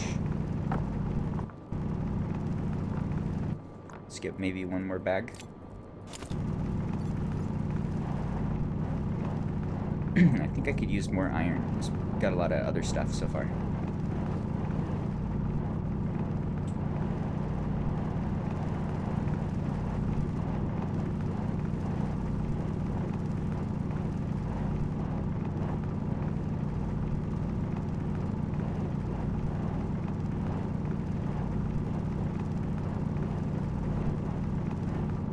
Yeah, the advanced gear is really good, and the mods are really good.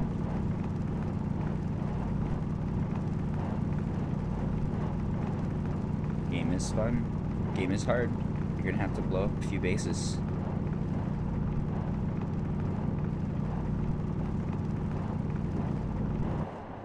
You learn from the explosions. They teach you how to make explosions, and hopefully how to avoid making explosions. That's the tricky bit. I'm tempted to... I want to play like a rogue version with no saves coming. And just eventually accidentally kill myself. But you could also do things like... you could have like a safe room to be able to run to. It would be a not hard thing to create. That sounds intriguing. That would be a fun challenge. And I would probably wipe quite a bit. Which would make it fun.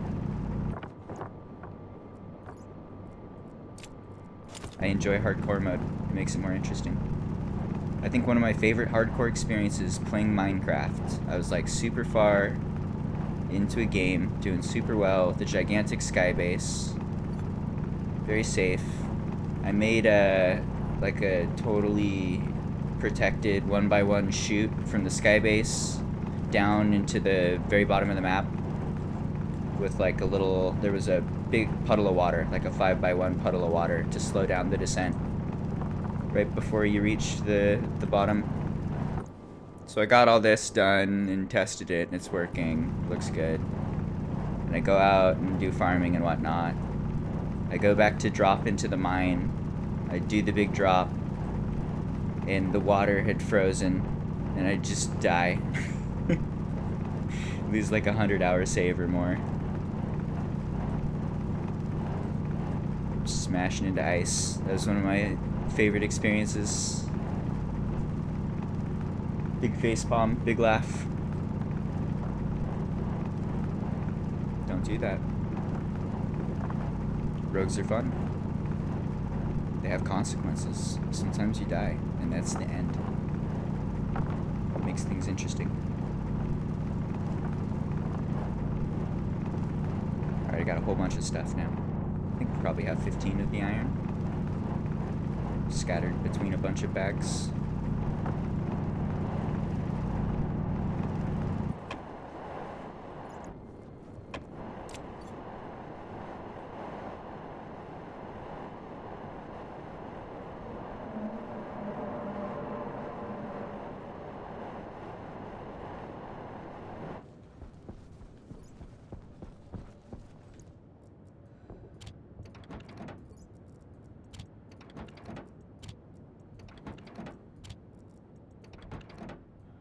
Forget which ones had stuff in them. I'll just put them all through.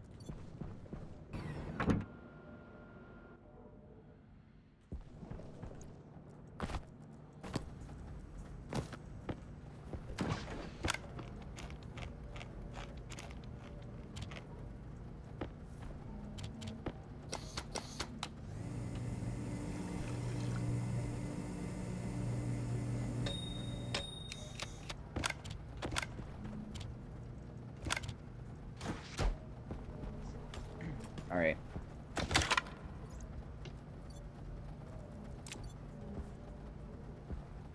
Love, love, love.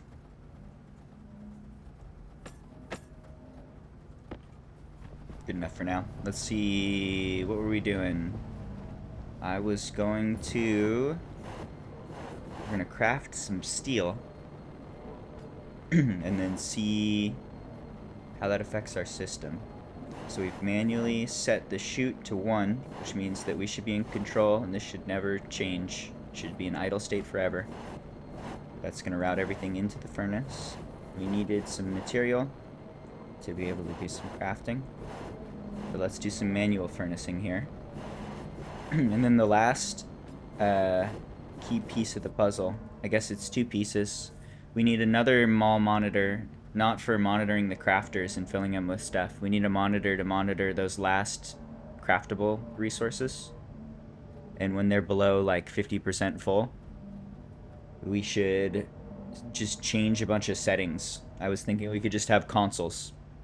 We could have a console for like, what do you want to call it? Like input 1, input 2, input 3. And then just have like a dial. Or even another console for the amount of stacks.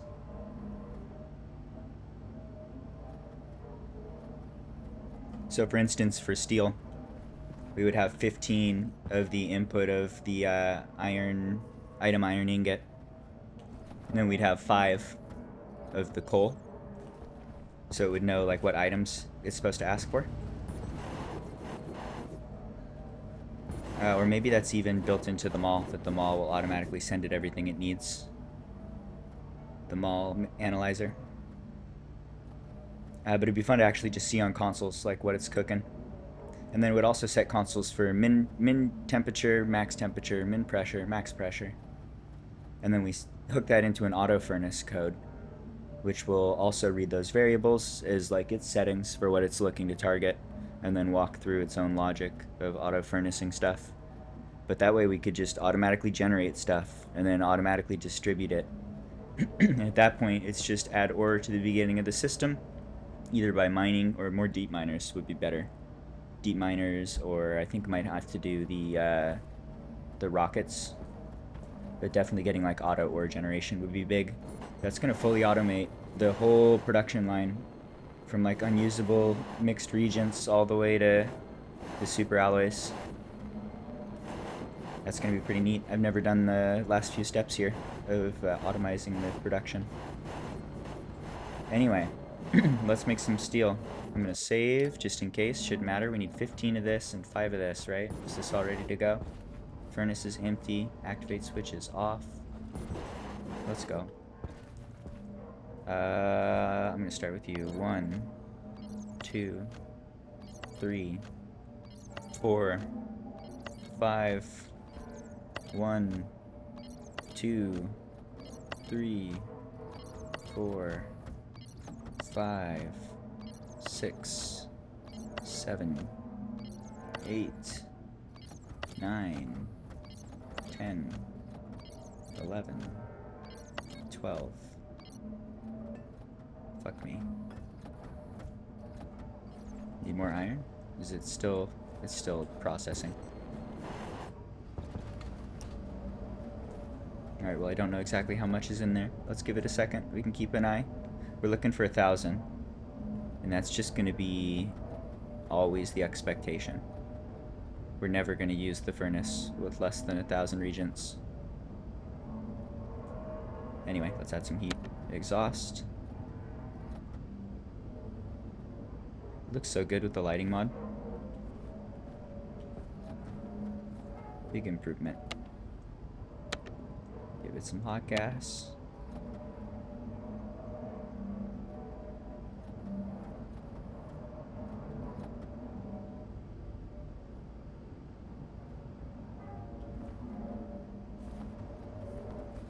Alright, I think it needs like 3 or 4 more. I imagine at least 2. Probably 3. No? Excuse me, what? 1 should be furnace. Furnace should be here. How'd that happen?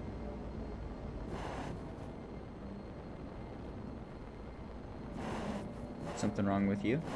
Did you get flipped? Something to do with like the quantity or something? This should be a 1.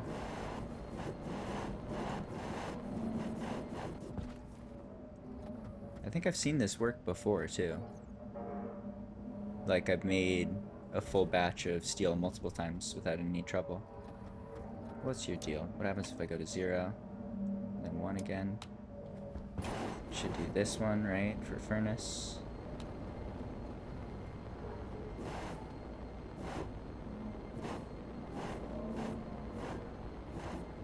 Why did you toggle?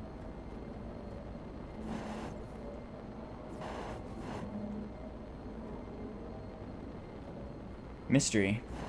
Okay, well, I mean, it just flopped right here. We can dump it in there, so that's okay. But something's going funky there.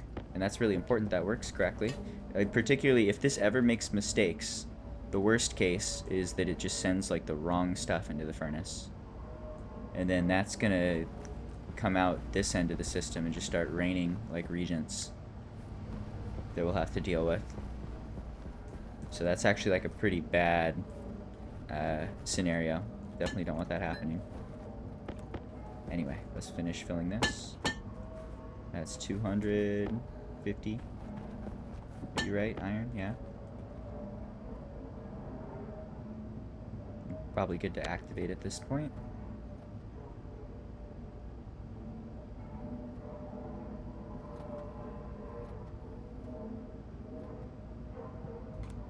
Should need this.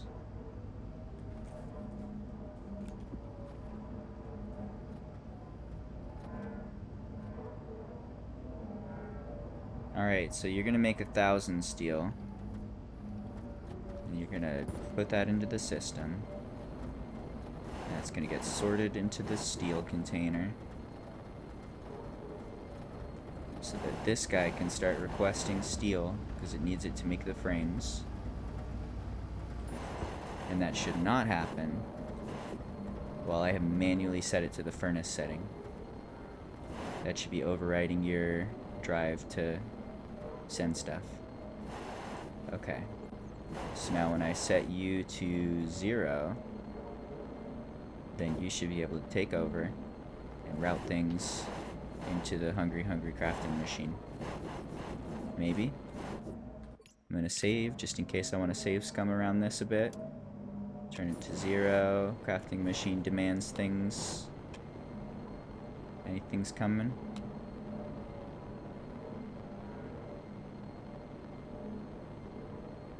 No. Almost. It's looking at the one with 19, which I'm guessing is you. You have 19. Your name is Item Steel Ingot. Should be that. We should be able to vend it.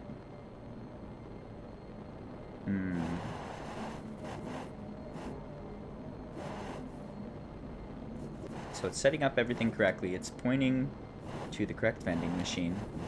It's seeing the correct count on the correct vending machine.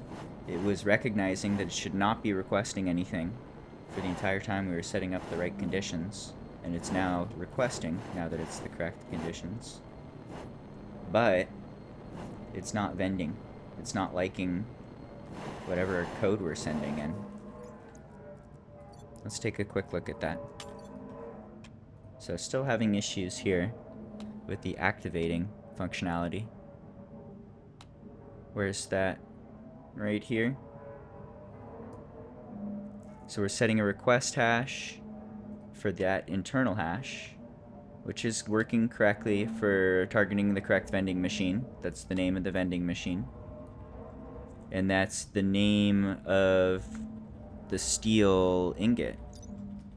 Let's take a look at that. But we're getting all the way to computing this guy correctly. The item steel ingot. Otherwise, this portion wouldn't be working, and we can see that it is, since it's reading that setting okay.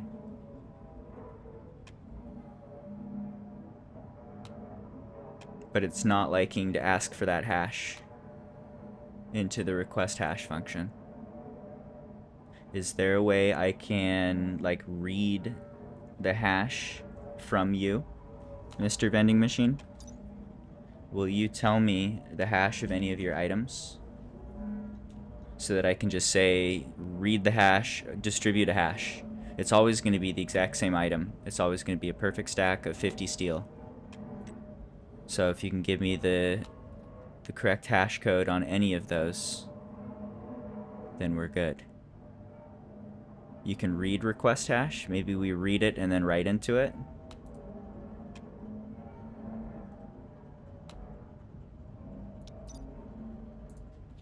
We could even do something like load by name into R0.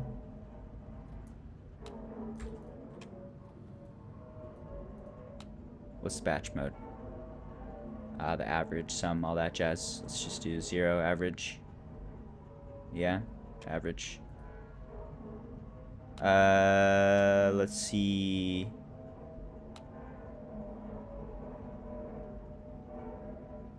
I wonder if that's going to do the average of all of them, and they're all going to be identical, so it'll give us the same thing. We'll see. Anyway, that goes into R0. What happens if I do this? What if we try and load the request hash into just a temp register, and then feed it straight back in for the set command? Since we've seen set command work with other things, it's worked with iron, and it's worked with electrum and invar, and a few things. It's now not working with steel. But let's try and read that request hash and then feed it right back in. Are you gonna like this? Or are you still gonna get upset?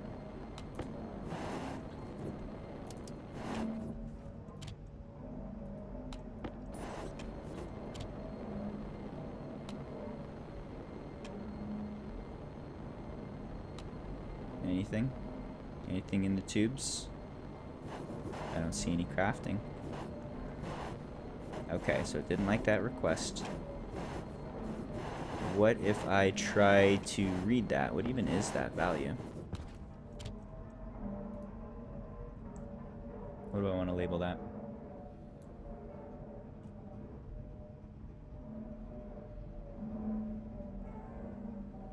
I might want to Google it a little bit too, and just look around some forums or something where people have had the same issue. I'm sure there's conversations about it, threads about it.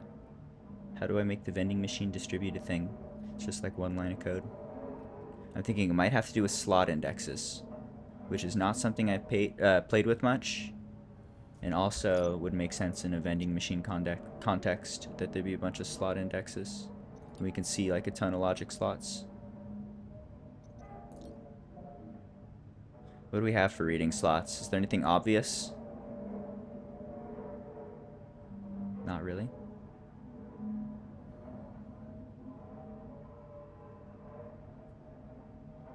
Got a ton of slots. I don't know how they fill.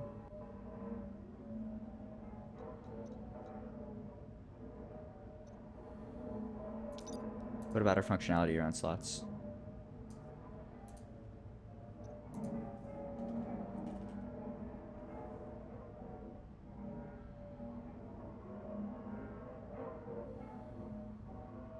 So we can load by name and slot.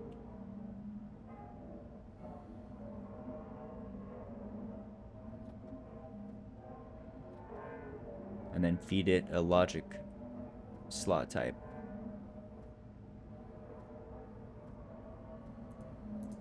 And what is a logic slot type? Is that just going to be an index of the slot from like 0 to whatever?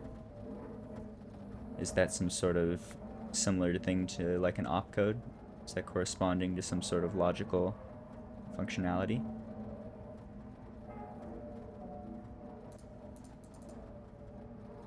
An example would be good.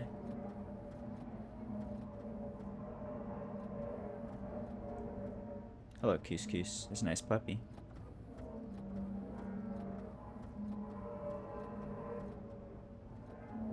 Oh, we've got slot index here. So this is just slot index. Not sure what logic slot type is.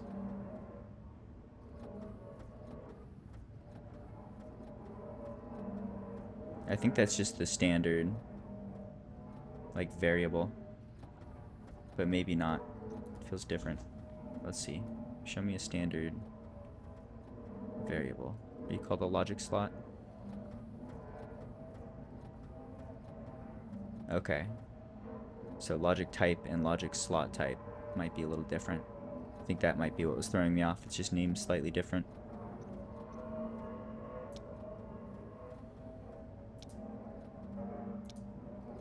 Alright. So can we debug this a little bit? Can we make like a temp value here? Alias v... Oh, we have one. We have vdebug. That's exactly what that's supposed to be. So we know the item count is working always from the looks of things. And it's working when we're not seeing the activate button work. So I think this one's okay to overwrite. Let's look at the vdebug. Just whatever's in vdebug, we're going to display that on a console. And then we'll still display the stage on the left. And that way, just even like right here, I just wanted to see what's the internal hash. If we try and just read request hash, what's this going to give us? So let's move into vdebug r0, and then that's just going to keep that up to date with whatever's going on there. Is that giving us a hash like steel? It's saying 512.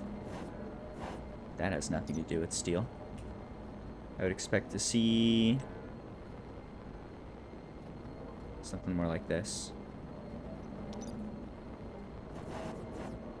512, you say? Interesting. That sounds like not what we're looking for whatsoever. Can we load a slot value?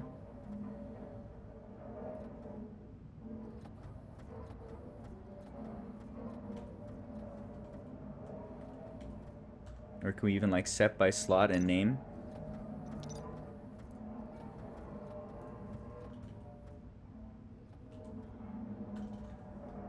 Set the wrong UI.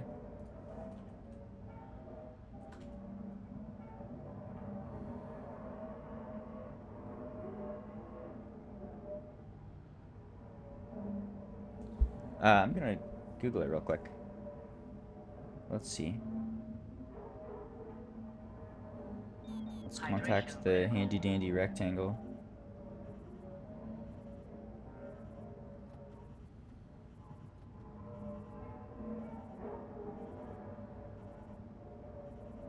Stationeers, vending machine, I see.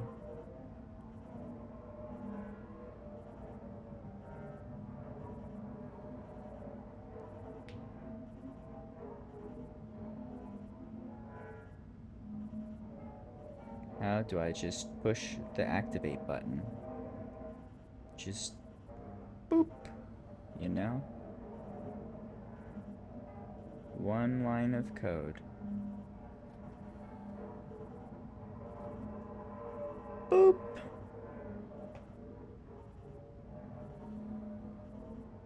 This might be it. There's about 200 lines of code around it. Come on, show me.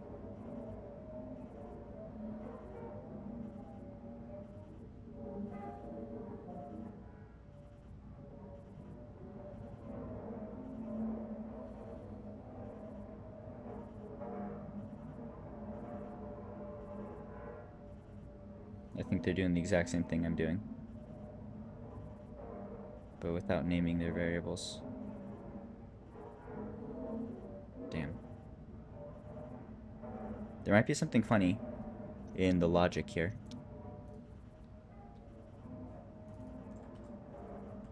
Let's take a quick look.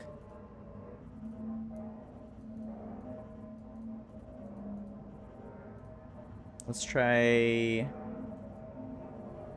I'm gonna try this.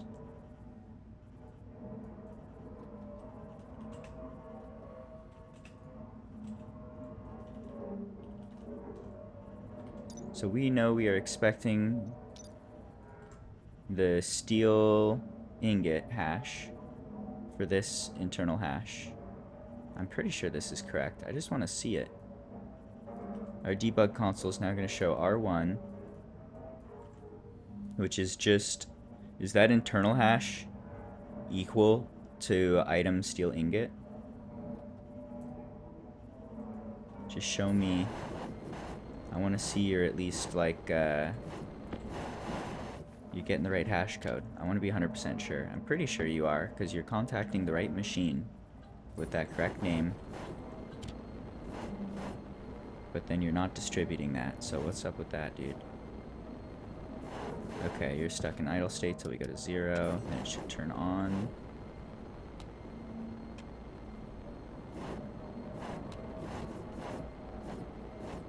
$512.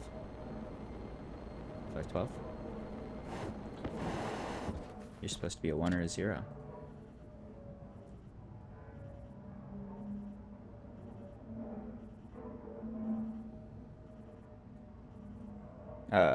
Why? What's going on here? Set if equal into R1, internal hash. Okay, so first off, this didn't do anything. This was giving us 512, which isn't very helpful. So this is probably not what we want. This was at least working with iron, but not really with steel. If we're not using R0 anymore, then let's use R0. So this is taking the internal hash, storing it being equal to this inside of R0. We're moving that into debug. Debug should eventually be printed up here. Could have to do with the fact that this is only happening in like the fill loop.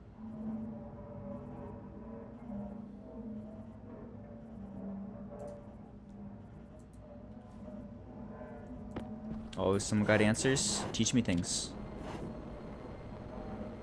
Okay, that's 0. Let's see, so it should enter the other stages. We're seeing a 0 there, when I would expect to see a 1.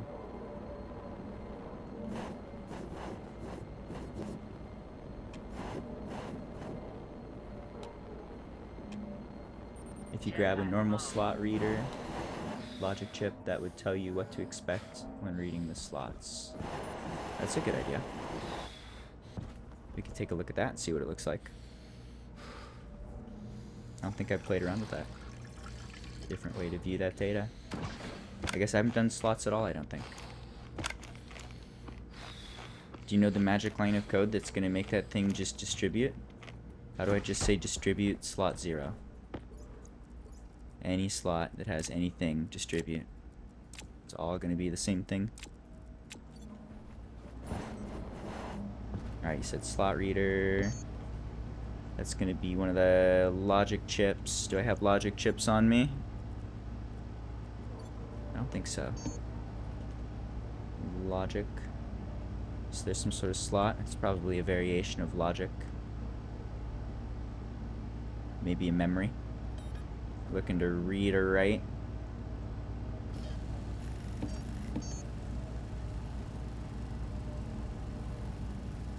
I don't think I, but we can grab one of those. Oh, give me one. I'm supposed to be using my buttons.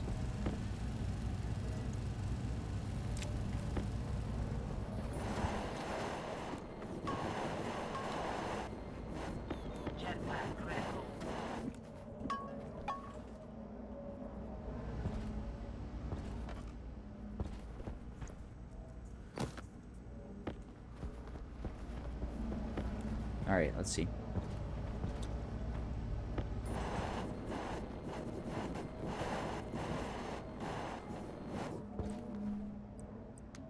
Do we have a slot reader? Slot reader.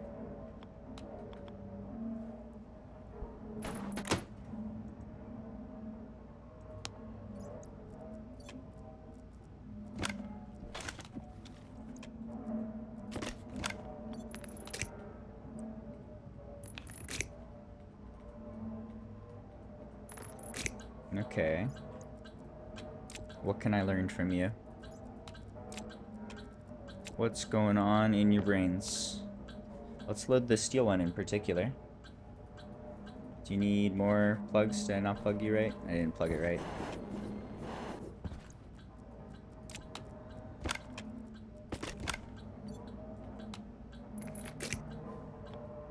Getting closer. Oops, wrong way. I'm leaving it. It's gonna stay like that forever.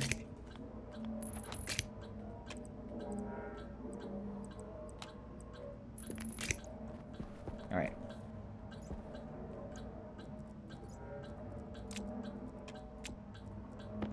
So this is just a reader. We can leave it on without worrying about overwriting anything, I believe. So we want to read the steel machine, which is named item steel something. It's gonna be a few clicks. We had to put a lot of stuff on this. Okay, getting closer.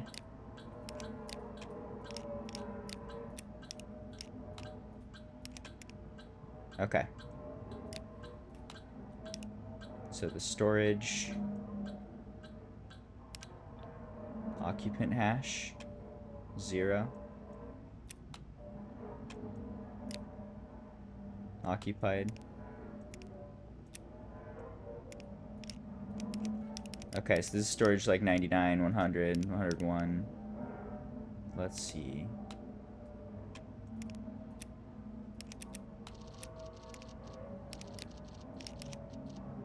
Okay, those are full.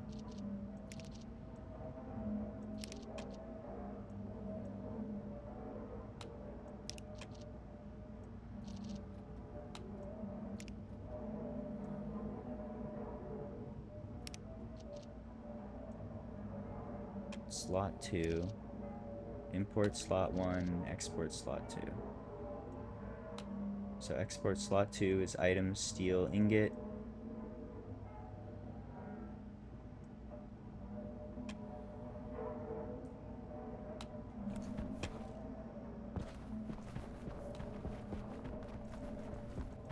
That's you. That's you, right? Your item steel ingot. You're ready to go. Okay, but how do I do it though?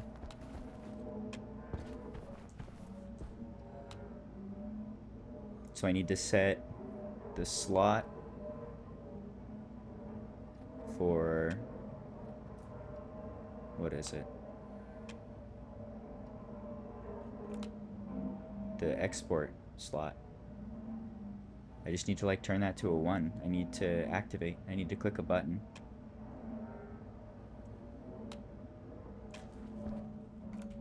So something about how I'm interacting with the machine isn't working correctly here. I think you're... let's see.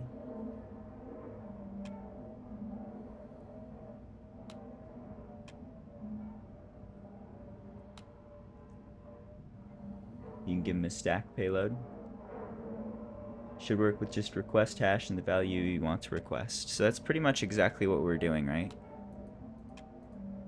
We're doing set by name here for the vending machine with the correct hash code, requesting that hash code from request hash. And it works for iron, but it's not working for steel, even though this is the steel hash that's pointing to the correct machine. So now we're thinking of maybe introducing slots. It's again like a set by hash and name.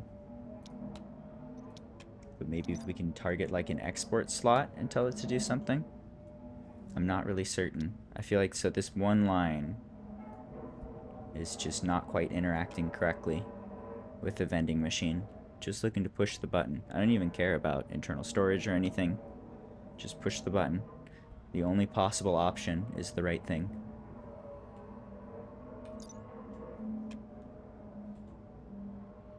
Let's see. So do I need to bring slots into that? Can I contact this guy and tell this slot in particular to distribute? Maybe. I don't see any logic around slots for the logic area. This might be some like special memory. We've got logic slots in an overwhelming number of numbers. And this feels like mostly reading information. None of this is like distribute.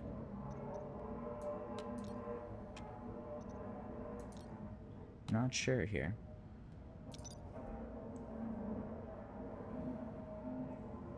Request hash should do it. You see? Like this? Are your eyes stronger than mine? Can you see? Something I'm doing here is not quite right. This feels like the right idea. But it doesn't seem to be working. This is just setting the request hash. This is working for iron. It's not working for steel. But at the same time, this variable, this internal hash, is the name of the machine. It's also the hash we're requesting, which is the name of the machine. Machine is named item steel ingot, and the item is should be steel ingot.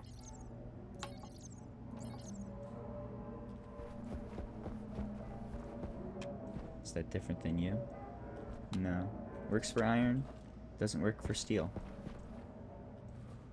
It's almost working. We're getting so close. Something slots, I think. I was hoping this one would be less tricky. Alright, what about like a slot writer? Should we try and play with a slot writer?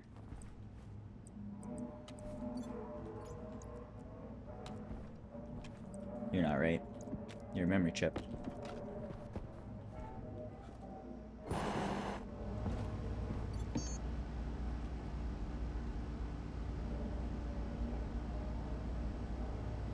Are you using SDB for anything? No. Display the hash it's requesting. So we can do that. I've got a couple of debug counters here. We could put that hash right here if we want. What's this one? Debug hash. It's already named for it.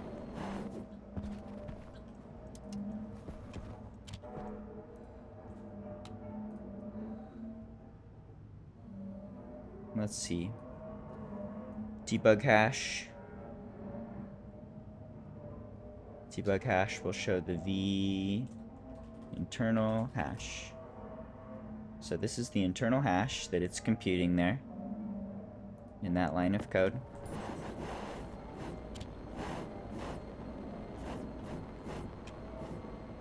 -6.5 something. If we look at steel, it's negative 6.5 something. So it's pointing to the correct hash for the steel item steel ingot. We can also verify that because we know that it's contacting this machine, which is named item steel ingot, same name, so the hash will line up. 0 effort. So on this line of code, where we're trying to do the request hash, the internal hash is the steel ingot, and it's working for this portion of selecting the correct vending machine. But then when we send it request hash with, again, that same hash, item steel ingot, it's not distributing the item steel ingot. And we've seen this work with iron. If it's iron, then it has no trouble. But it doesn't like steel. Any difference in iron? Both are big negative numbers. Not sure. But if we could just use like slot reader or slot writer and just say do the export slot, empty that, or maybe request a hash specifically to that one. Maybe it's like targeting the wrong slot somehow. Do it on the housing, those displays are too small. We got all the info. You're right though that you could get more info from there. You can also mouse over it here and get the exact number on the right. You can see it in the tooltip.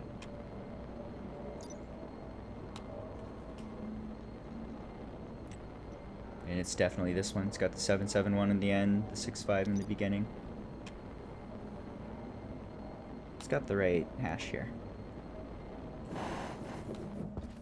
Okay, well, can we confirm that it's working with steel, maybe? If I turn this off... or sorry, not steel, but just iron. Can we show other stuff working correctly? So I turn that off. It should go into idle state. Should be not requesting anything anywhere. Alright, if I remember right, you are out of iron already, so give me just like one, give me 2 of these. That should request iron. Iron is requested, iron is distributed. Iron goes to the correct machine, hopefully. Machine turns on. So iron's working. That line of code works well for iron, which is following the same pattern of just naming it item iron ingot. But item steel ingot does not like. Oop. Tricky. I'm gonna plant some ferns about it.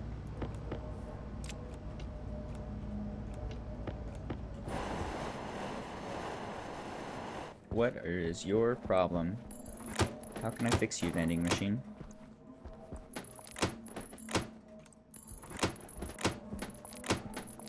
I feel like probably slots. Just like do a workaround. Something to do with the targeting the correct slots, or even sending the same hash code to a slot that I'm confident is going to be filled with the right thing. Maybe there's a way to like set the slot index for whatever that's trying to request from.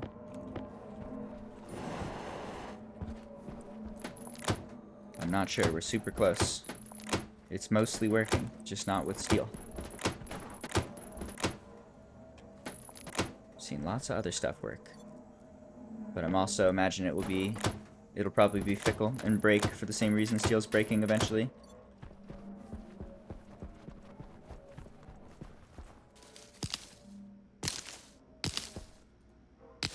I'll do some BF6 later. Probably not too far away. I mostly wanted to get this one thing working, and that's a good session. It's already been a few hours, and it's super close now, but not quite right.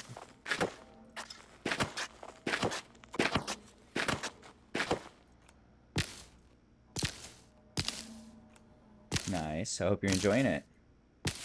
It's pretty good for helicopters. I wish they gotta fix the maps so that I can play all the maps more. But that's pretty much my only complaint. It's unfortunate a bunch of the maps just aren't working for helicopter right now.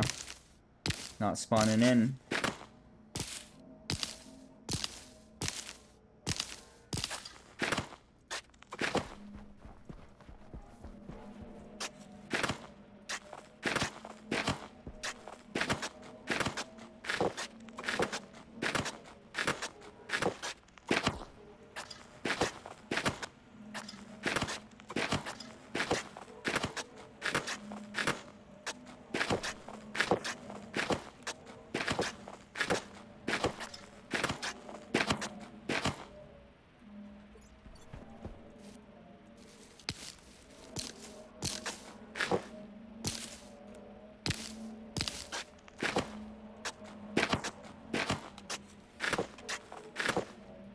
It's a lot of plants.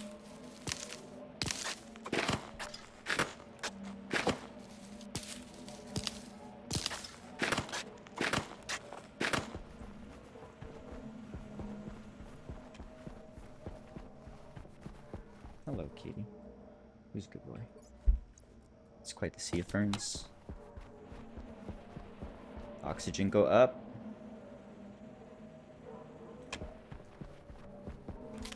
How's my suit tank doing? Still at 5,500. That's pretty okay. Hey, kitty, come on.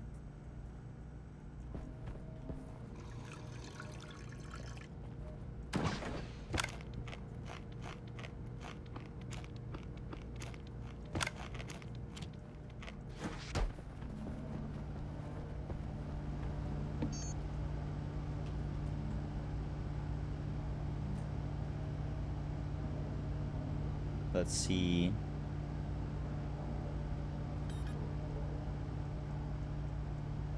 Give me one of those. I think I made the wrong thing before on accident.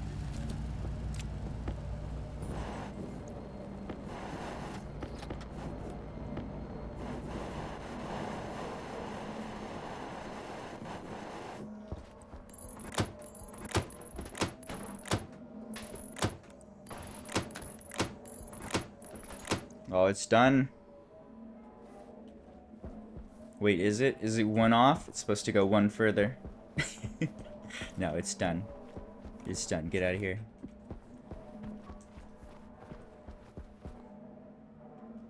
I think the ferns are finally done. That's a good half a greenhouse. That's the breathing half. Breathing and water. No food, though. We need a food half with automation. Alright, what do I want to do with you? Do I want to try and play with the slot index? Do we want to see how we can specifically specify a slot?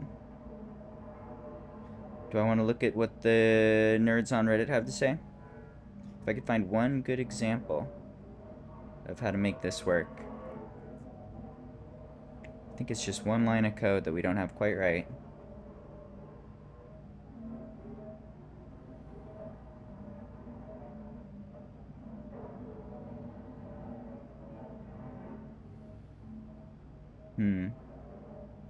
I'm seeing the exact same solution.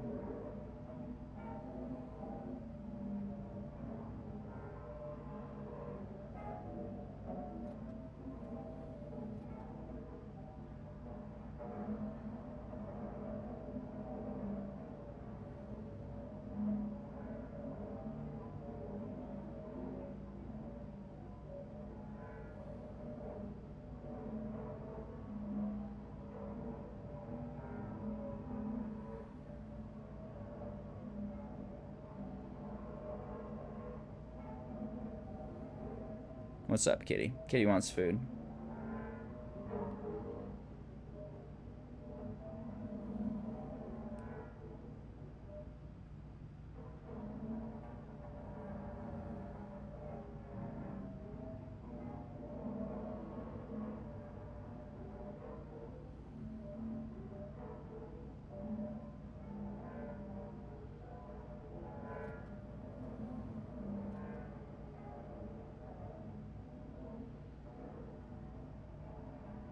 Alright, I'm Googling.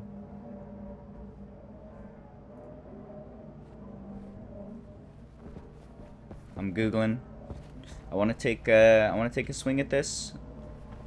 If I can get one line of code to work. And I think this thing is mostly working. It might still have an issue. I saw this toggle flip incorrectly once.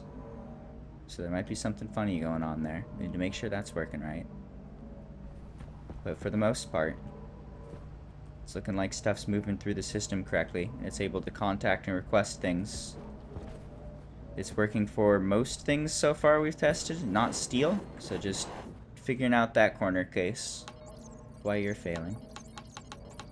And I wonder if even just like rotating through stuff like this would matter. Maybe something as simple as that would help. Make me a frame. But I was thinking I want to make a coffee real quick. And I want to take another attempt at this if I can find anything for an alternate command for just like click the button, then we're good here, or at least we're pretty much good. We've got the big, everything seems to be working for the most part, with maybe a bug or two that we'll have to iron out. But we're like super close to being done with this. This has been a long process. Let's see, did I turn this on? I wanted to do 100 EU. So you should start requesting steel. And then you should not work. It would be wonderful if you work, but I expect you to not work. I don't think doing this has helped it at all. I don't think vending anything is going to help either if we can click there.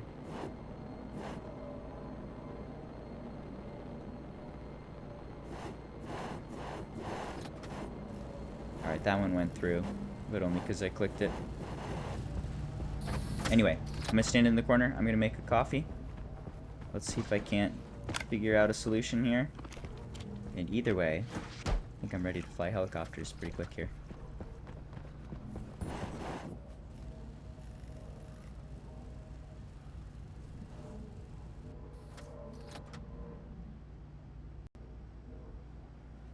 Sorry for that wait there.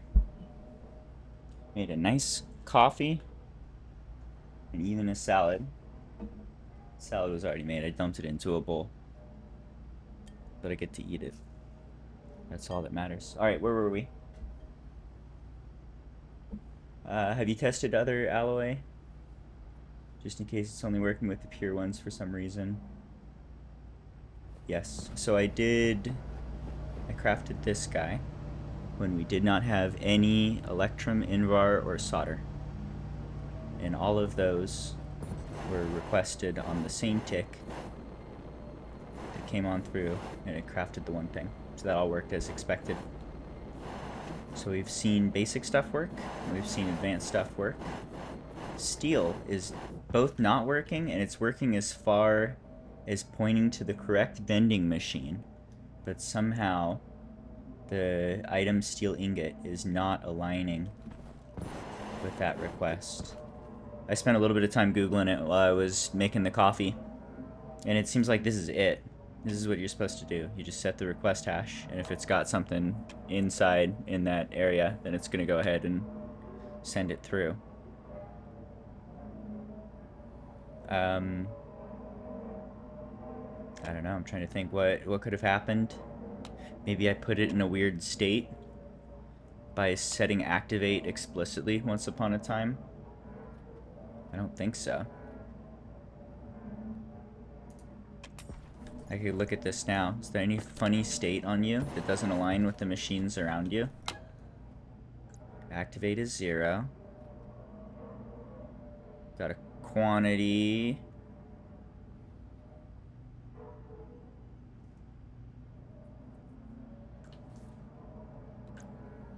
Not seeing anything interesting in there. And if we look at the slot reader, we're seeing the correct name here, if I recall correctly. We're seeing that item steel ingot is the hash code.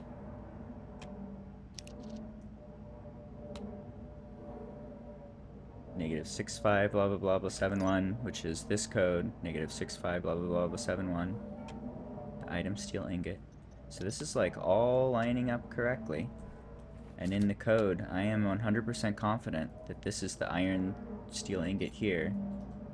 And it's also the item steel ingot here. It's contacting the right vending machine. We're using that to load the item count from this same guy. And that's working correctly too. So we're hitting the right vending machine, we're sending the right request hash in. It's working for most of the vending machines, and it's just not working for steel, even though everything is still lining up in the way that you'd expect it to. And from what I'm reading online, there's no way to vend just like by slot index or anything else, as far as I know. Hopefully there's something else we could do, but just like alternate way is what workaround could we do? Is there a 3-line hack we could write that would make the vending machine vend? I'm not seeing anything like that. Let's see, can I read your... What if we like try and read this value explicitly? Whatever the hash is. Try and read this into a variable and then write that in. We already did that, but I didn't quite do it right, I think. We tried to use the request hash and that didn't work. What if we read by slot?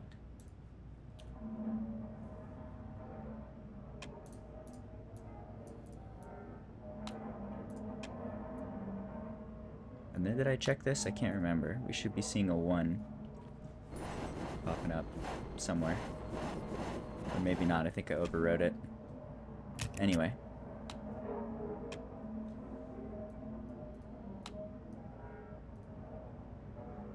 Alright, I think this can go. Let's delete that. I want to try and read. So that's load by name slot, I think, into R0, device hash, hash name, slot index. So all of these. What is the slot index we're interested in? I'm not sure. Let's do 0. We'll do logic type. Alright, let's just take a look at this guy. Slot index is...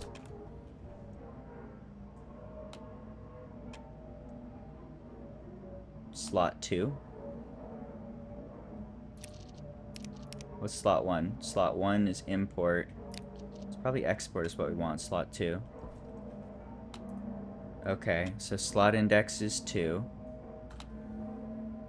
Logic slot type is going to be the prefab hash, I believe.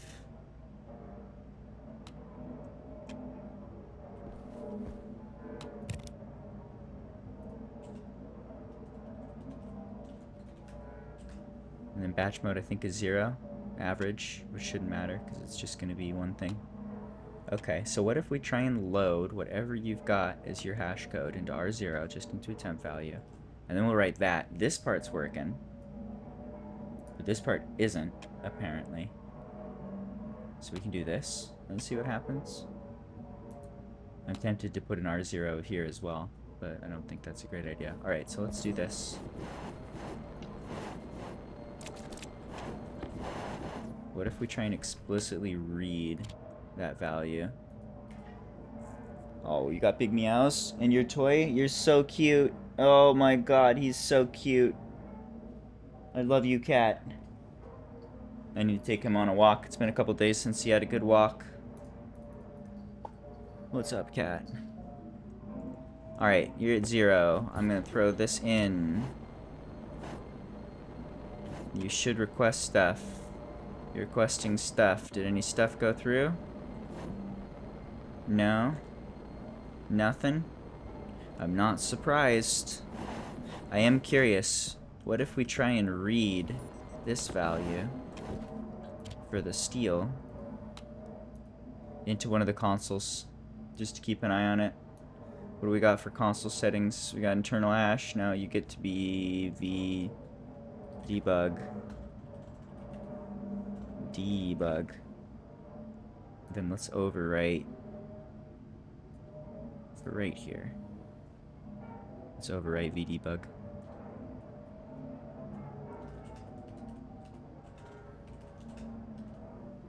So when we're loading the slot 2 prefab hash, we're storing it in R0. Also throw that in the debug variable and actually throw it on a console that we can take a look at here. Let's take a look at that and see what that's lining up to.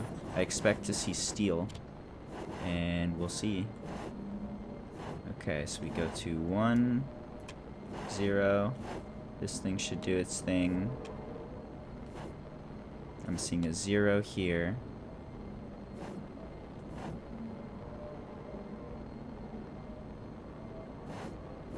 Okay.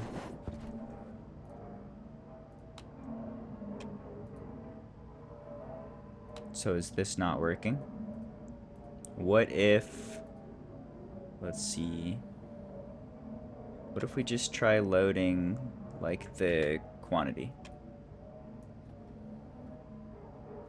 I just want to see that you can load the quantity into R1. Put that as R1 from vending machine. This will also give us insight to see, is this even pointing at the right machine? It's likely it's looping really fast and overriding itself and we're not seeing anything. If I remember right, there's like no limits on this one, so it's gonna go into, yeah, it's gonna jump into like empty memory beyond our bounds of what we're interested in. We could put like a continue and break out of that if we want. Anyway.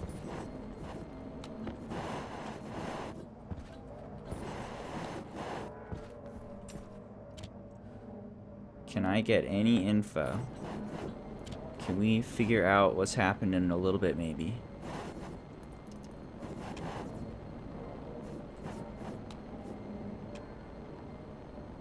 Okay, you're not a number. You're likely getting overwritten like I was thinking.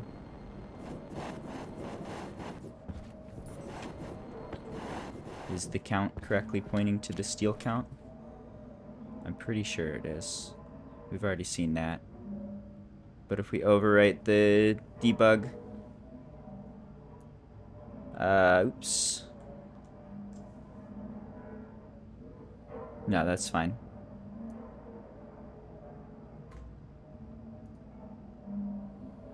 Hydration critical.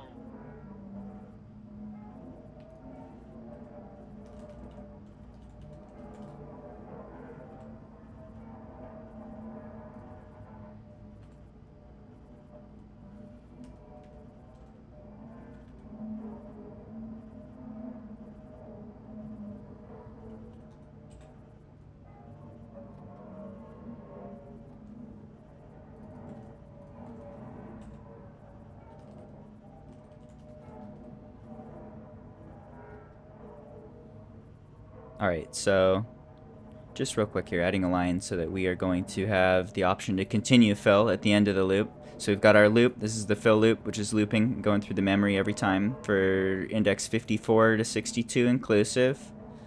And then we're going to add just one line of code to say if the internal hash comes back as a 0, then just jump to the end and keep going. At the very least, this will help with our debugging. This is going to not do a couple lines of code we didn't need, but it doesn't really matter. We're talking about like 10 executions. But anyway, this helps with our debugging. Now if we wanted to see what value is coming through, we should be able to get a little more insight perhaps. Can I see this R0? If we move into the vdebug R0, is this not going to get clobbered anymore? Or are we not reading anything here?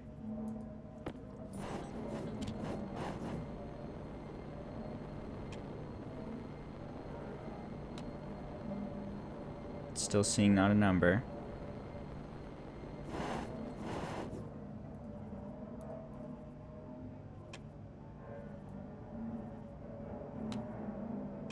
Let's see. The debug hash here is vdebug, so whatever's in vdebug should be visible. Let's initialize it to -1 and just make sure that anything is even happening there.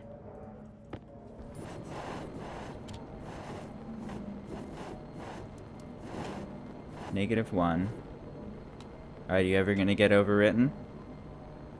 We went 2 to 3 while you remained at -1.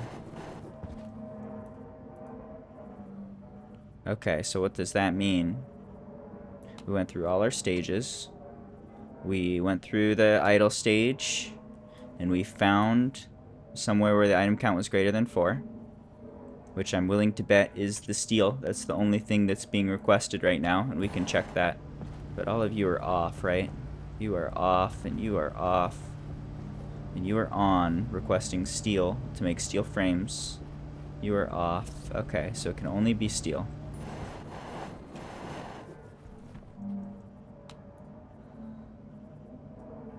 Alright, so we got the item count being correct here. Not necessarily. We got it not being equal to 0. So if it was something funky, then it would trigger moving on to requesting a chute, even though we didn't have the right item count. Then again, I think if we write the item count, then we're going to see the correct item count here. Let's write that instead of writing debug. Let's write the item count. And I would expect to see whatever we see in the steel thingy-jiggy. But let's just check that at least that's working. Are you going to show me anything? Let's go to 1, 0, 18. I'm guessing you're at 18. 18. Okay, so it's pointing to the steel correctly in the idle phase.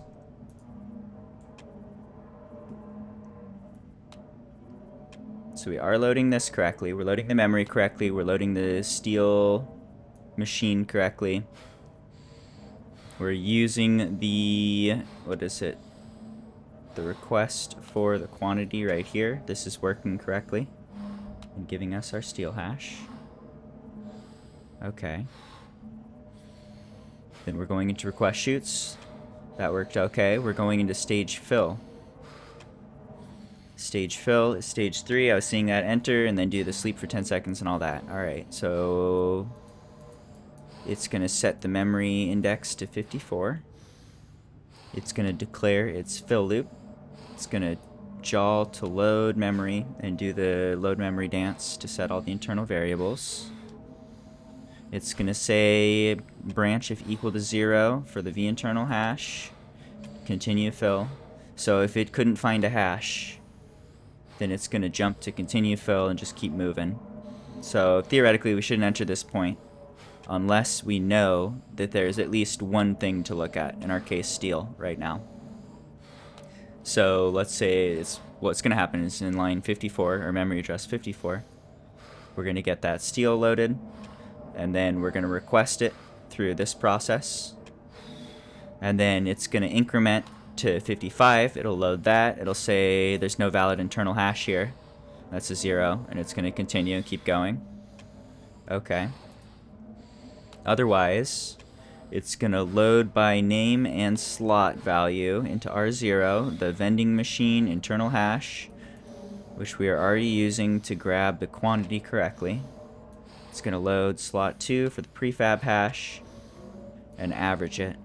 So I would expect to see the steel in here, and we were just seeing not a number, if I recall correctly, which makes me think either this isn't being executed at all, or this could be failing. Alright, we're gonna set by name for our steel machine, the request hash, and then right now we're just using what we're loading from the internal hash, or the internals of the vending machine in the setting. Okay. Increment the mem index. If it is less than or equal to 62, then jump to fill loop and just keep looping. Otherwise, go ahead and exit, and you'll sleep for 10 seconds to let stuff run through the pipes. Go ahead and set the setting to 0 to relieve the control of the chutes. Change the stage to idle. This all looks good. We're seeing it work correctly for most things, and just not steel. Tricky. Not sure what your deal is, Mr. Computer. I'm gonna drink water about it. Oh, I'm gonna drink coffee about it. That's a better idea. Oh, we got coffee.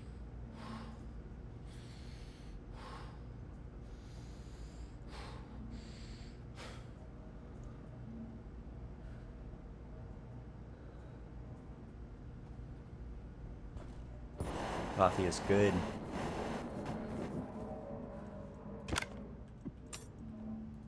Alright, what do I want to do with you? How do we want to debug this? What's going on? Where in the code are things going funny? Something in stage fill? I'm not sure this is getting loaded correctly. I'm not even sure we're like entering any of this correctly. I'm not 100% sure. I would like to do... Let's do some gross stuff. I'm gonna do a just like a console write line, basically. Let's just write a line. I want to see that things are happening. We're gonna say our debug hash setting is going to be... We're just gonna feed it a 1. Or let's do a 999. How's that? That's a number. We're gonna feed it a 999. Or, no, actually, let's feed it the vmem index. I'm gonna feed it the vmem index. I'm gonna sleep for 2 seconds so that we can actually see that come through. This is just like forcing to write a line. When we hit this line of code, we're gonna overwrite that console explicitly with the vmem index, not a hash.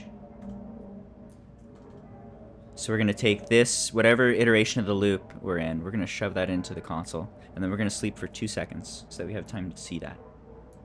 Let's see how this thing's looping. I'd expect to see 54, and that's it.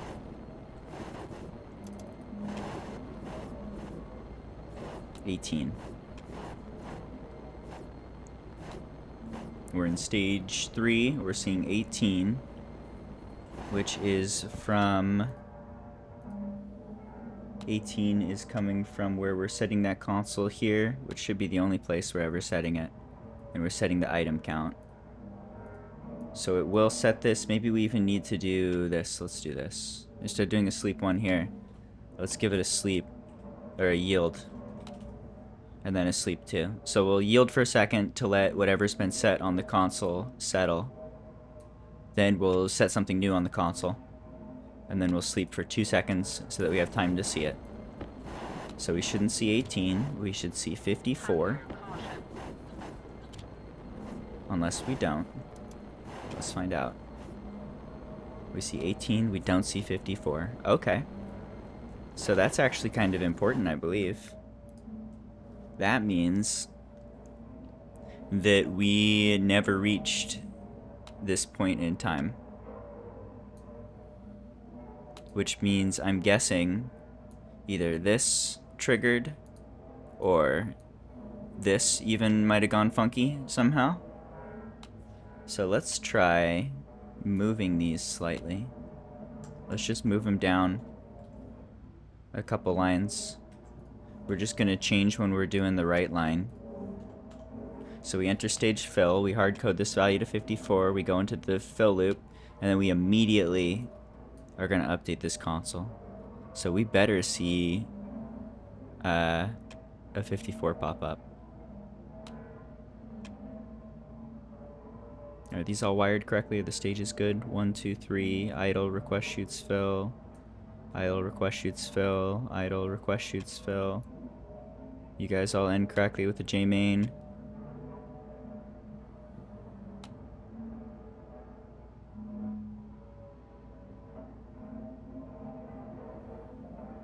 JMain. Stage fill. JMain. Okay. So I better see a 54 come through here. Otherwise, something real funny is going on.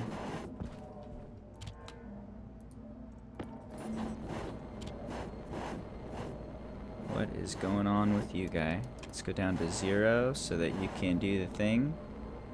There's the 54. Okay. And then it's never changing. Are you? Or are you going to sleep for 2 seconds, sleep for 10 seconds, then be done? Hi, kitty. You are so cute. He's bringing me mouses and saying meow. Hey, don't bite me. Hey, not food. Nah. Alright, so we can learn from that. We learned that we are navigating into the fill section correctly. We're at least getting this far. And then it looks like, I'm guessing this is getting triggered. I'm guessing our internal hash from the load memory is something funny. So let's even move, I'm gonna move this. And then, let's see, do I want to try and write the internal hash? We could try and write the internal hash. So instead of seeing 18 turn to 54, we should see 18 turn to whatever the internal hash is. Which should be something along the lines of steel.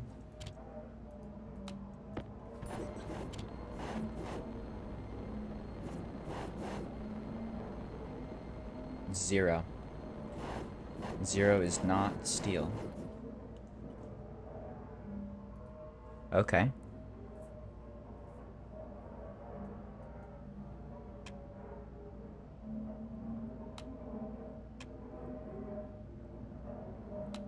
So when we jump to load mem and then come back,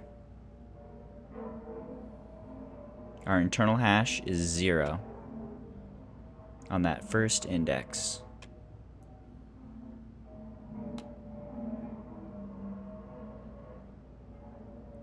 How is that happening? Is it that I'm trying to think, how are we getting a 0 here, but we're able to see stuff when we're doing the idle loop?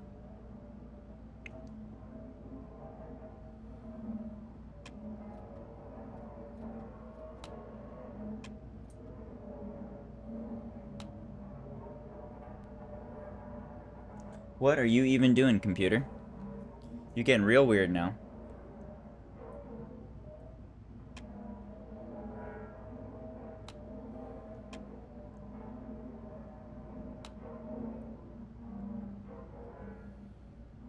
You just had like pure espresso drip down my hand here. That's weird. Let me wash my hand.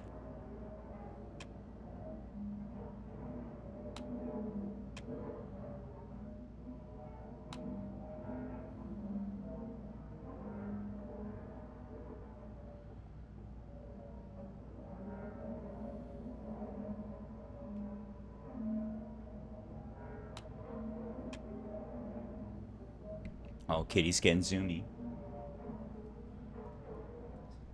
You want to do playtime? You want to do playtime? You want to do playtime for camera? Make sure everyone how beautiful you are? You just want food?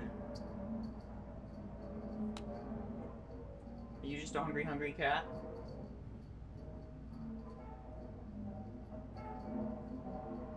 What's going on?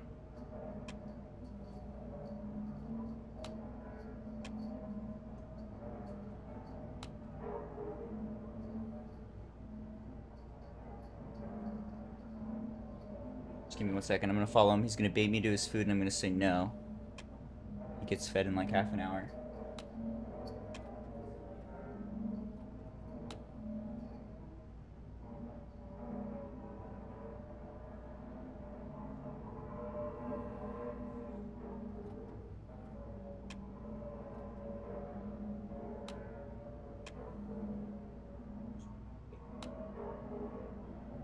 Who's a good kitty?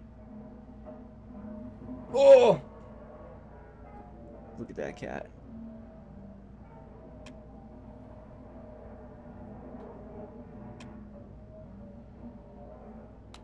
Love that cat. Who's a good boy, huh?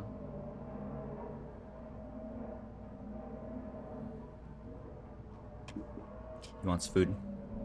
He always wants food. Okay.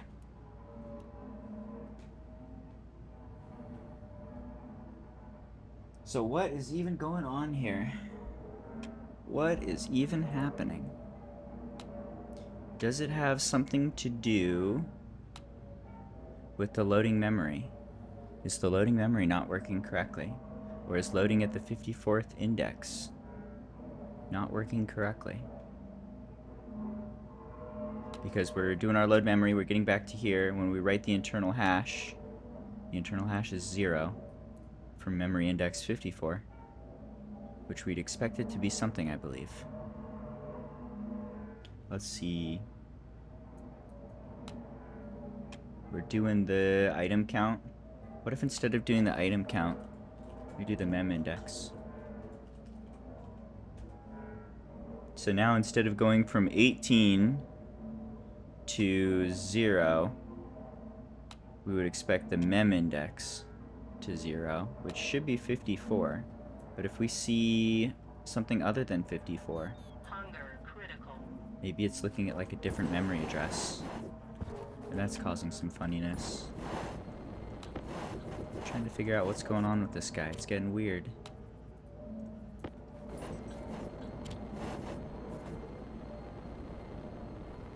Okay, 54.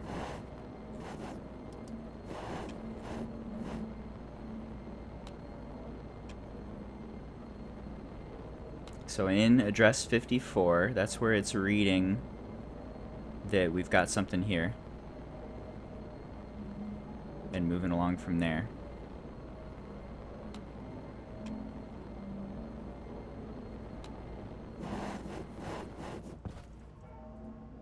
Huh. I'm not sure what's going on here. And I'm feeling like, Kitty, I know, you're so cute. You have the biggest fucking meows. Get out of here, dude. I'm gonna feed you soon. I need to take him on a good walk today.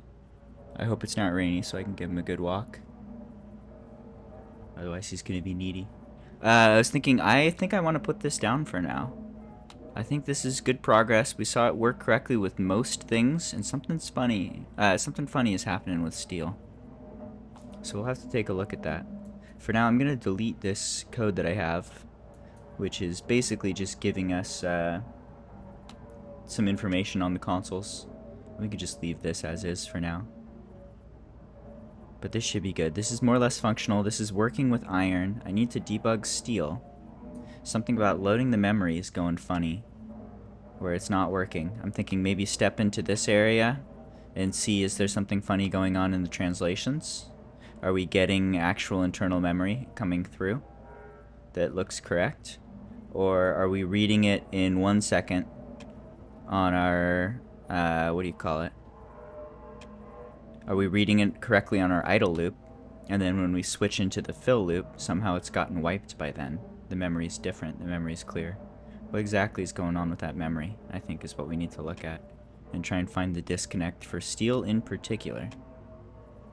It seems pretty odd. I'm not sure what's going on there. And then again, I imagine there'll be some solution. We'll figure out one line of code that's wrong, or whatever the logic is. There's something that's going wrong here, so we need to iron that out. Damn, I was hoping to have this working done, or perfectly, have it done. And it's mostly there. But not steel. Something's still off. And I still saw one of these chutes trigger incorrectly after a bunch of stuff passed through. So I'm not sure what's going on there. Anyway, that is progress. We're getting somewhere. And at the very least, we made some steel. So that's good. That's a productive day. We did some things and some stuff. I'm gonna feed my spaceman some potatoes here, and then let's do a little bit of Battlefield.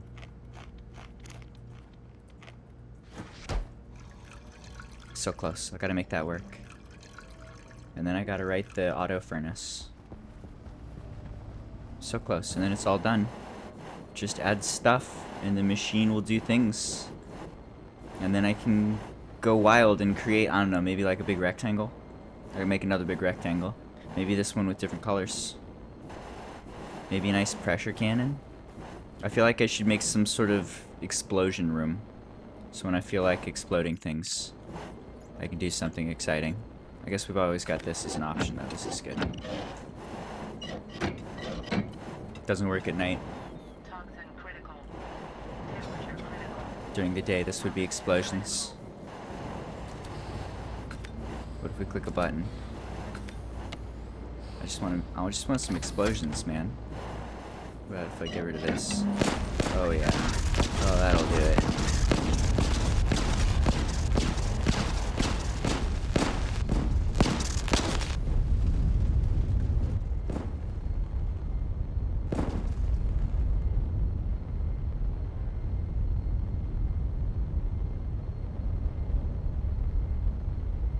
All right. Temperature high. That's how we'll celebrate today. Closer. I think this has been the trickiest programming problem I've done in this game. Toxin detected. It's just been tricky in so many steps. Temperature high. But we're like half a step away. It's so close. We're gonna make it do the thing. I believe. Willpower. Willpower in Battlefield. Not bad.